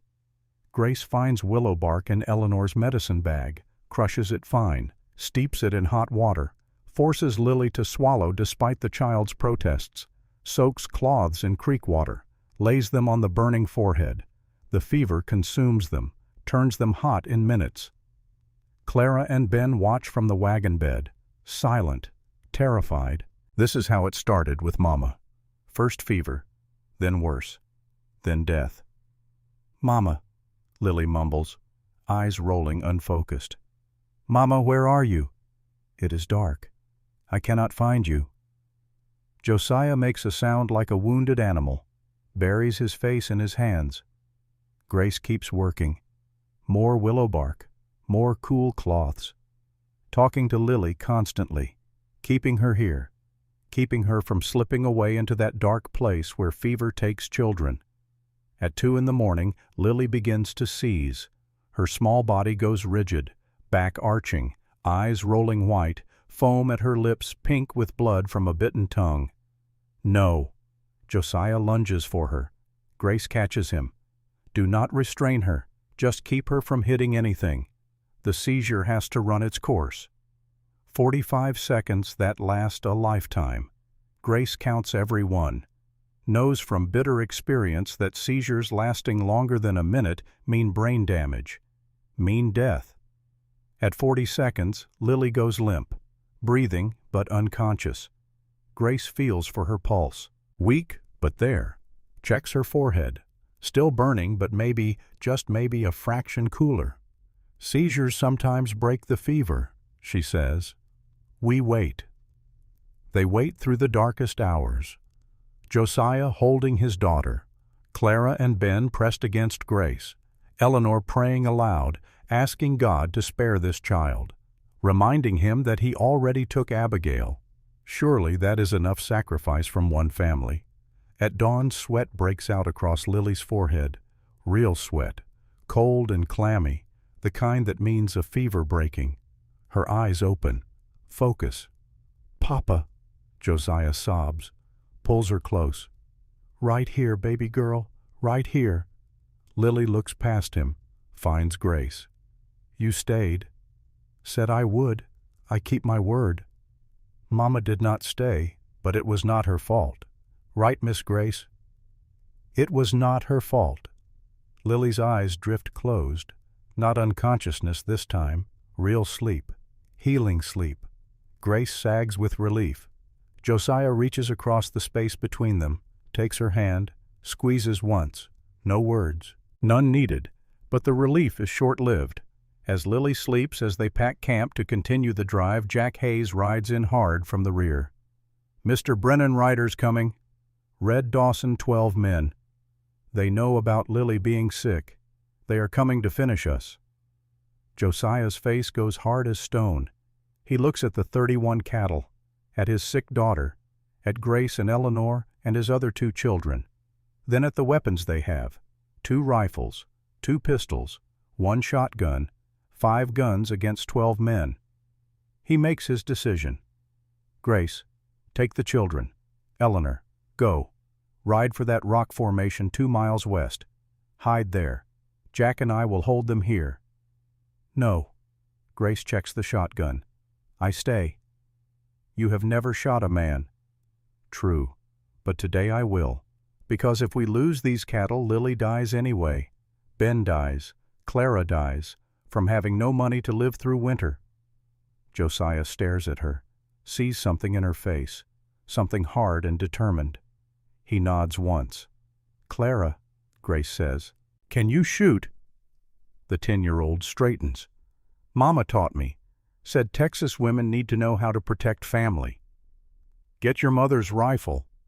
They set up defensive positions. Josiah behind the wagon.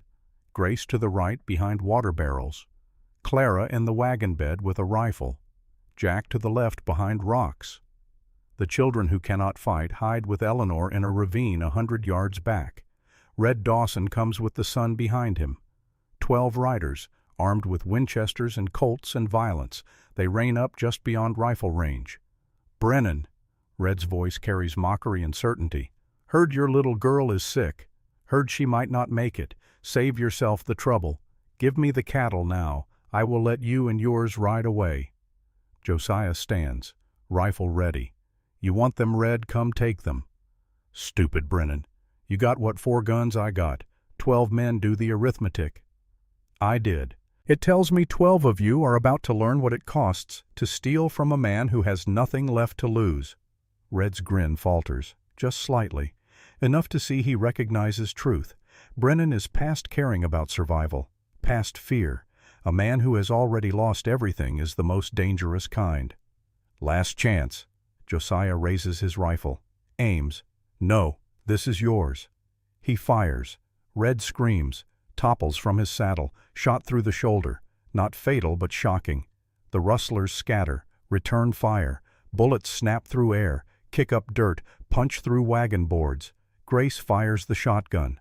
The recoil nearly knocks her down. She has never shot at a living person before. The pellets catch one man's horse. The animal screams, goes down. The rider flies over its head, hits ground hard, does not get up. Clara fires her rifle. The crack sharp and clean. A rustler's hat flies off. He ducks, keeps shooting. Jack takes careful aim. Fires. A man clutches his leg, falls from his saddle. Josiah works the Winchester like a machine. Ejects, aims, fires, ejects, aims, fires. 3 men down in as many seconds. Not all dead, but all out of the fight. The rustlers realize this is not the easy victory they expected. They wheel their horses. Red is screaming orders, but bleeding too hard to be effective. The gang breaks, scatters, leaving 4 men on the ground. Silence falls thick and choking. Grace looks at the shotgun in her hands, at the man whose horse she shot. He is not moving. "I killed him," she whispers. "You saved us," Josiah says. "There is a difference." But Grace's hands shake. The shotgun drops. She has crossed a line she never imagined crossing. Taken a life, even indirectly, even in defense.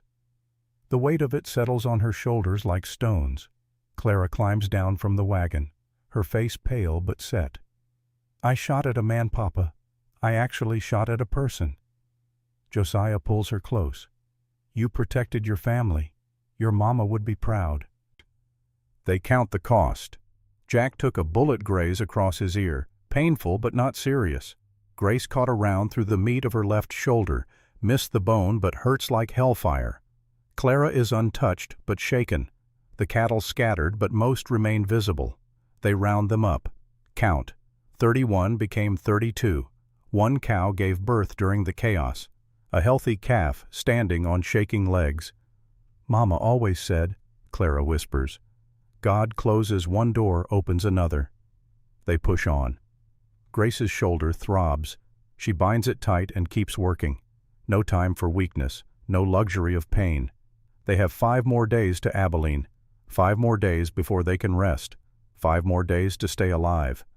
Abilene rises from the prairie like a mirage, smoke from stockyards, the distant whistle of trains, buildings that look permanent instead of temporary. Civilization, safety, hope. They made it. 32 cattle, all of them alive, Lily weak but recovering, Grace's shoulder infected but not gangrenous. They survived. The buyer for Kansas Pacific Railroad is a hard man with harder eyes. He examines the cattle with the enthusiasm of someone inspecting rotting meat. Thin, late season, best I can do is $14 a head. Josiah's jaw clenches. 18 is fair market. 18 is spring market. This is October. 14 or go home. Josiah looks at his children, at Grace, does the math in his head. 32 cattle times $14. $448. They need $600 to pay the bank. They are short, after everything, after nearly dying multiple times, after crossing half of Texas with sick children and rustlers and winter storms. They are still short. "We will take it," Grace says before Josiah can refuse. The buyer counts out $448 in paper money. It feels obscenely light in Josiah's hands. All that struggle, all that risk. And it is not enough. They sit in the hotel that night. 2 rooms. One for the children and Eleanor. One for Josiah and Grace. They have not discussed the sleeping arrangements, too exhausted to care about propriety. Josiah sits on the edge of the bed, head in his hands. Not enough. After everything, still not enough. Grace opens her corset, takes out $17, her running money, walks to him, presses it into his hands. $465, still short. "I know." His voice breaks. "We are going to lose it, lose the ranch, lose everything Abigail and I built, lose the only home the children know." A small voice from the doorway. "No, we are not." They both turn. Ben stands there in his nightshirt, in his hands a small wooden box. "Ben," Josiah's voice cracks. Did you just speak?" The boy nods, walks forward. 8 years old, and he has not said a word in 6 months. Not since his mother died. But now, when it matters most, he finds his voice. "Mama had jewelry." In the trunk. Her wedding ring, pearl hairpins, silver necklace. She said she told me once. Told me to remember. If we ever needed, if things got bad, to use them. Josiah stares, then pulls his son into his arms, holds him tight. "You spoke. Ben, you spoke. I thought I would never hear your voice again. Had to, Papa. Had to save us."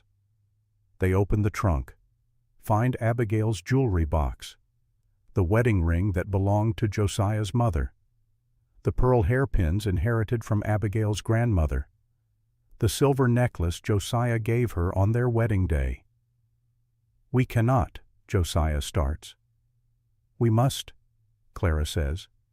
She has followed Ben, stands in the doorway with Lily. "Mama would want it, would want us safe more than she would want jewelry." In the morning they find a goldsmith. He examines each piece with a loupe, names prices. The ring $80, the hairpins $35, the necklace $20, $135 total, added to what they have. $600. Exactly what the bank requires, not a penny more. They did it, against every odd, against nature and men and fate itself. They did it. That night they celebrate quietly. A real meal in the hotel restaurant. Roast beef, potatoes, pie. The children eat like they have never seen food before. Grace watches them, watches Josiah, sees something in his face she has not seen before. Not quite happiness, but close. Relief, maybe, or just the absence of constant fear. After the children sleep, after Eleanor retires to her room, Josiah and Grace are left alone. The hotel room has one bed, large enough for two. They both stare at it. "I will take the floor," Josiah says. "The bed is big enough." "Grace, I cannot. I know. I am not asking for that. Just sleep. We have earned it." They lie down on opposite sides, a gap between them wide as a canyon, narrow as a heartbeat. Neither touches the other, but neither feels alone. In the middle of the night, Grace wakes to find Josiah sitting up, shaking, nightmare. She does not ask, just sits up beside him, pours water from the pitcher, hands it to him. He drinks, sets the glass aside, looks at her in the moonlight coming through the window. "You saved us. You know that without you, we would all be dead." "We saved each other." "No, I was already dead, had been since March. You brought me back, made me remember why living matters." Grace does not know what to say. Before she can find words, he leans forward, kisses her forehead, gentle, brief, then pulls back. "Thank you," he whispers, "for staying." They lie back down, this time slightly closer, still not touching, but the gap has narrowed, just a little, just enough. Morning brings catastrophe. A knock on the door, hard, official. Grace opens it to find the sheriff of Abilene. Behind him, 2 deputies. "Josiah Brennan." Josiah stands from where he has been putting on his boots. "That is me. You are under arrest. Attempted murder of Frank Dawson. You will come with me." The world tilts. Grace grabs the doorframe. "What number Red Dawson attacked us? We defended ourselves." That is not how Mr. Dawson tells it. Says Brennan and his people ambushed his group, shot him and 4 of his men without provocation. Judge Carter wants to hear both sides. You will get your say at trial. "When?" Josiah asks. Calm, too calm. "Tomorrow morning, 10 o'clock. They take him, put him in iron shackles, lead him away. Grace watches helpless. The children wake to find their father gone, arrested, possibly going to prison, possibly going to hang. Lily starts crying. Clara goes white. Ben, who just found his voice, loses it again, retreats into silence. Grace gathers them, holds them. "We are not done fighting. Your father did nothing wrong. We will prove it." But how? They have no lawyer, no money for one, even if they could find someone willing to take the case. Just her word against Red Dawson's, a plain woman nobody knows against a man with money and connections. Eleanor arrives, hears the news. Her face hardens. "There is one way. You marry him, right now, today. As his wife you can testify." "I am not his wife." "Then become his wife. Kansas law says a wife can testify for her husband. A housekeeper cannot." Grace looks at the children, at Lily's tear-stained face, at Clara's desperate hope, at Ben, who has gone silent again. Where is the nearest minister? They find Reverend Miller 2 blocks away, an old man with kind eyes. Grace explains the situation.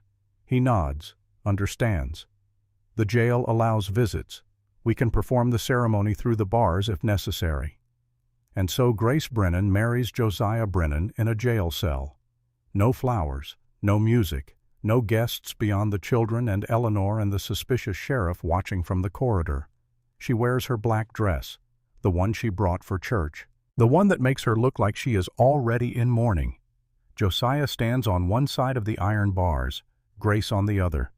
Reverend Miller reads the words, the traditional vows, for richer or poorer, in sickness and health, till death parts them. When asked if she takes this man, Grace looks through the bars into Josiah's eyes, sees fear there, and hope, and something else, something that might be love if given time to grow. "I do," she says. "And do you, Josiah, take this woman?" Josiah's voice comes rough. "I do, and I promise, I swear I will get out of here and be a proper husband to you. You may kiss the bride." They kiss through iron bars, awkward, brief, but real. Grace tastes salt, realizes she is crying, or he is, or both. They are married now, for better or worse, in a jail cell, with everything they own at stake. The trial begins at 10 the next morning, Judge William Carter presiding, 60 years old, stern face, reputation for fairness, but no tolerance for lies. Red Dawson sits at the prosecution table, shoulder bandaged, playing the victim. His lawyer is a slick man from Austin, expensive suit, practiced smile. Josiah and Grace have no lawyer.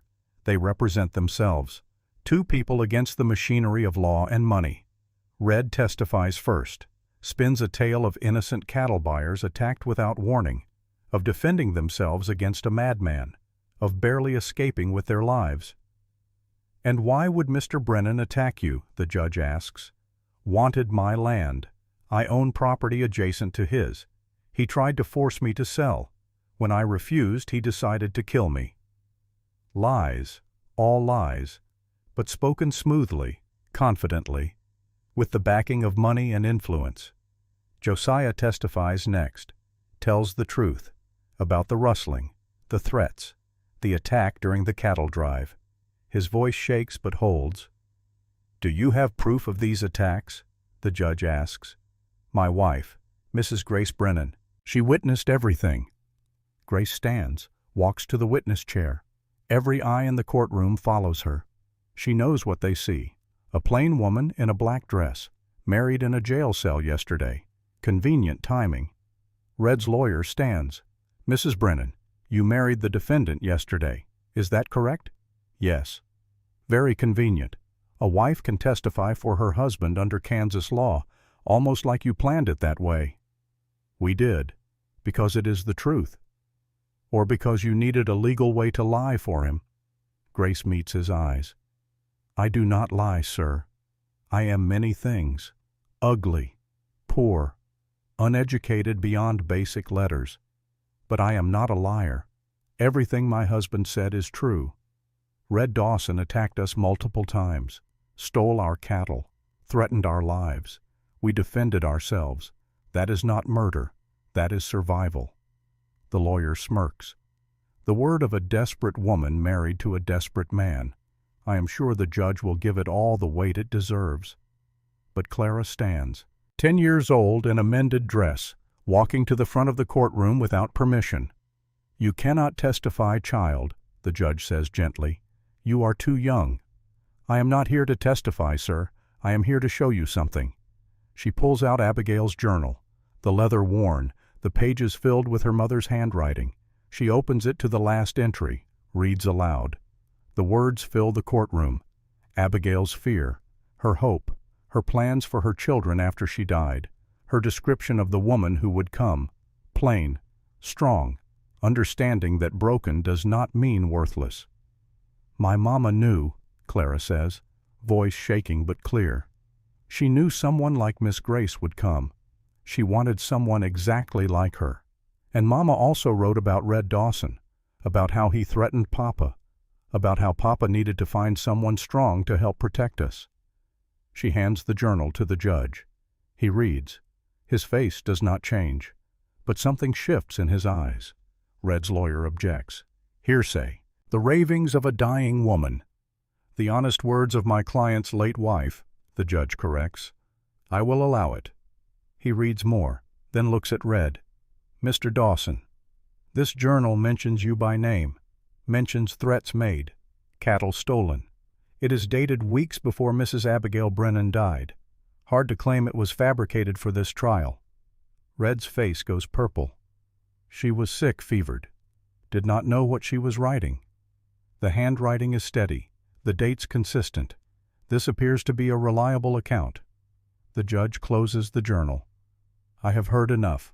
Mr. Brennan, you are free to go. Case dismissed. What? Red lurches to his feet.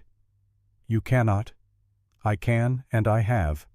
You, Mr. Dawson, are fortunate I do not charge you with perjury and attempted theft. Get out of my courtroom before I change my mind. The gavel falls. Josiah is free. Grace sags with relief. Clara runs to her, throws her arms around Grace's waist. Ben follows. Even Lily, still weak from her fever, toddles over to join the embrace. Josiah walks to them, puts his arms around all of them, his wife, his children, his family. Whole again, safe again, for now. But as they leave the courthouse, as they begin the long journey back to Cedar Ridge, Grace sees a familiar carriage waiting. Black lacquered sides, expensive horses. A woman steps out, late 30s, beautiful, well-dressed, her face a harder, older version of Abigail's. Josiah Brennan. Josiah stops. Catherine Whitmore, Abigail's older sister, the one who did not come to the funeral, who sent no condolences, who disappeared after her sister's death. I heard my sister died 8 months ago. Nobody told me. I had to read about it in a newspaper. I sent a letter to San Antonio. I received nothing. Catherine's eyes slide to Grace, to the children. Her expression hardens. And I see you have already replaced her. How touching. 8 months and you have a new wife. A new mother for my sister's children. Mrs. Whitmore, Grace starts. I do not speak to hired help or whatever you are. Catherine turns back to Josiah. I came to take the children, to give them a proper home. You obviously cannot care for them adequately, living in poverty, dragging them across Texas on some desperate cattle drive. My sister's children deserve better. They are my children, and my nieces and nephew, Abigail's blood. I have rights. You have no rights. You were not there when she died, not there when we buried her, not there for any of it. Because I did not know, but I know now, and I am taking them to San Antonio. I have a large house, servants, tutors, everything they need. You have a failing ranch and a desperate second marriage. Josiah steps forward, fists clenched, but Grace touches his arm, stops him. Mrs. Whitmore, she says quietly, what would Abigail want? Catherine's eyes flash. Do not presume to speak for my sister. I am not presuming. I am reading her words. Grace nods to Clara. The girl produces the journal again, hands it to Catherine. Read it. Read what your sister wrote in her final days, about what she wanted for her children, about the kind of person she hoped would come help raise them. Catherine takes the journal, reads. Her face changes, softens, then hardens again. This could be forged. You know your sister's handwriting, Grace says. You know it is real. Catherine reads more. Her hands tremble. Tears slide down her cheeks, though her face remains hard. She wanted them happy, Catherine whispers. Wanted them with someone who understood pain, someone who would not try to be her, but would love them anyway. She looks up, studies Grace properly for the first time, sees the plain face, the work-hardened hands, the bandaged shoulder from a bullet wound earned protecting these children. Then she looks at the children themselves, at how they stand close to Grace, at Lily holding Grace's skirt, at Clara's protective stance, at Ben who finally found his voice again. They have chosen, Catherine says. Have they not? Josiah nods. They have. Catherine closes the journal, hands it back with reverence.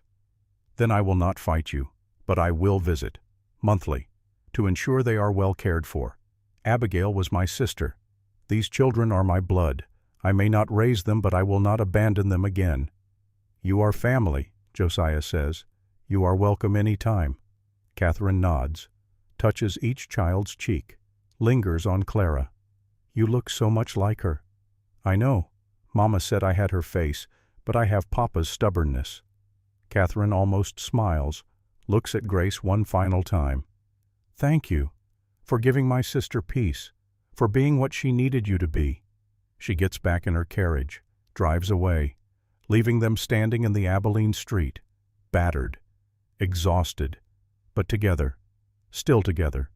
The old man by the fire stirs, brings himself back from 1887 to 1920.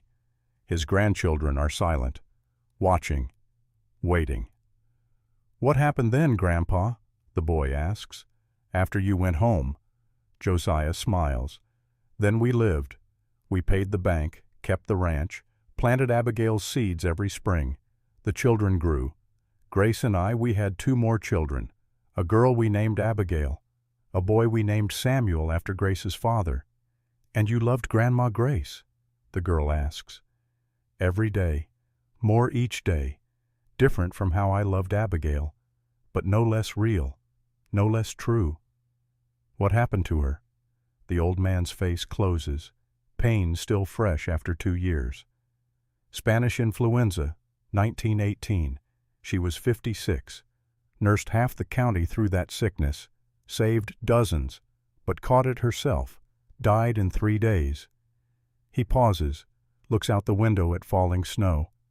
I buried her next to Abigail, on one side of me, Abigail on the other, because I loved them both, because they both made me who I am. Did she mind sharing you with Mama Abigail's memory? No, she never minded, because she understood something most people do not. Love is not a finite resource. You do not run out by giving it to more than one person. Grace knew I loved Abigail, knew I always would, but she also knew I loved her, just differently. And that was enough. The children consider this. The boy speaks. Grandpa, was Grandma Grace really ugly? Josiah picks up the photograph again, studies the plain face, the direct gaze, the complete absence of conventional beauty. By the world's measure, yes, she was plain, homely, all the things people say when they mean ugly but want to be polite. He traces the image with one finger. But to me, to your father and your aunt and your uncle, to all the people whose lives she touched and saved and changed, she was the most beautiful woman who ever lived. Because beauty is not about what the eyes see, it is about what the heart knows. And my heart knew Grace Brennan was a gift I did not deserve, a miracle I got anyway. He sets the photograph on the mantel, next to another, his wedding photo, Josiah in his Sunday suit, Grace in her black dress, both looking at the camera with serious faces. No smiles, but their hands are joined, held tight between them. Remember this, children. When someone asks you what makes a person beautiful, do not talk about faces or figures. Talk about staying when leaving would be easier. Talk about loving broken things and helping them heal. Talk about choosing family over blood. Talk about doing hard things because they matter. Like Grandma Grace, the girl says. Exactly like Grandma Grace. The fire burns low. Snow continues falling outside. The old cowboy gets slowly to his feet, joints protesting, age catching up. Time for bed. Morning comes early even when you are old. The children hug him, whisper good nights, disappear into their rooms. Josiah stands alone by the dying fire, looks at the 2 photographs. Abigail young and beautiful, Grace plain and strong, his 2 wives, his 2 loves, his 2 anchors in a life of storms. Thank you, he whispers to both of them. Thank you for teaching me that the heart has room for more love than we imagine, that ending does not mean forgetting, that new chapters do not erase old ones. He banks the fire, turns down the lamp. Outside, 2 cardinals land on the fence post, red against white snow, male and female, paired for life. They sit together for a moment, then fly off into the darkness. Together. Josiah watches them go, smiles, climbs the stairs to his empty bed, where he will dream of cattle drives and gunfights and a plain woman who taught him how to live again, who chose to stay when she could have run. who loved children not her own as fiercely as any mother ever loved. Tomorrow he will wake alone, as he has every morning for 2 years. But tonight, he is not alone. Tonight he has 2 ghosts keeping him company, 2 women who loved him, who he loved in return. Different kinds of love, but both true, both lasting, both enough to build a life on. Outside snow blankets the Wyoming prairie, covers everything in white, making the world new again, fresh, clean, full of possibility. Inside, an old cowboy sleeps, dreaming of Texas, of dust and cattle and a plain woman in a black dress who saved his life by choosing to stay. The last ride of Josiah Brennan ended decades ago, but the story lives on, in the children he raised, in the grandchildren who ask for tales by firelight, in every person who hears about a woman who was not beautiful but was brave, who was not perfect but was present, who understood that sometimes the greatest love stories are not about passion. They are about choosing to stay when staying is hard, about building families from fragments, about planting seeds in dead ground and watching them grow, about believing that broken does not mean worthless, about proving that second chances can be as precious as first loves. Grace Brennan was never beautiful, but she was real. And in the end, real is what matters. Real endures. Real saves lives. Real builds legacies that outlast beauty and wealth and every other thing the world mistakes for value. The fire dies to embers. The house settles. Snow falls silent and steady. And somewhere in the quiet darkness, 2 cardinals roost side by side, keeping watch, keeping faith, keeping love alive through long winter nights.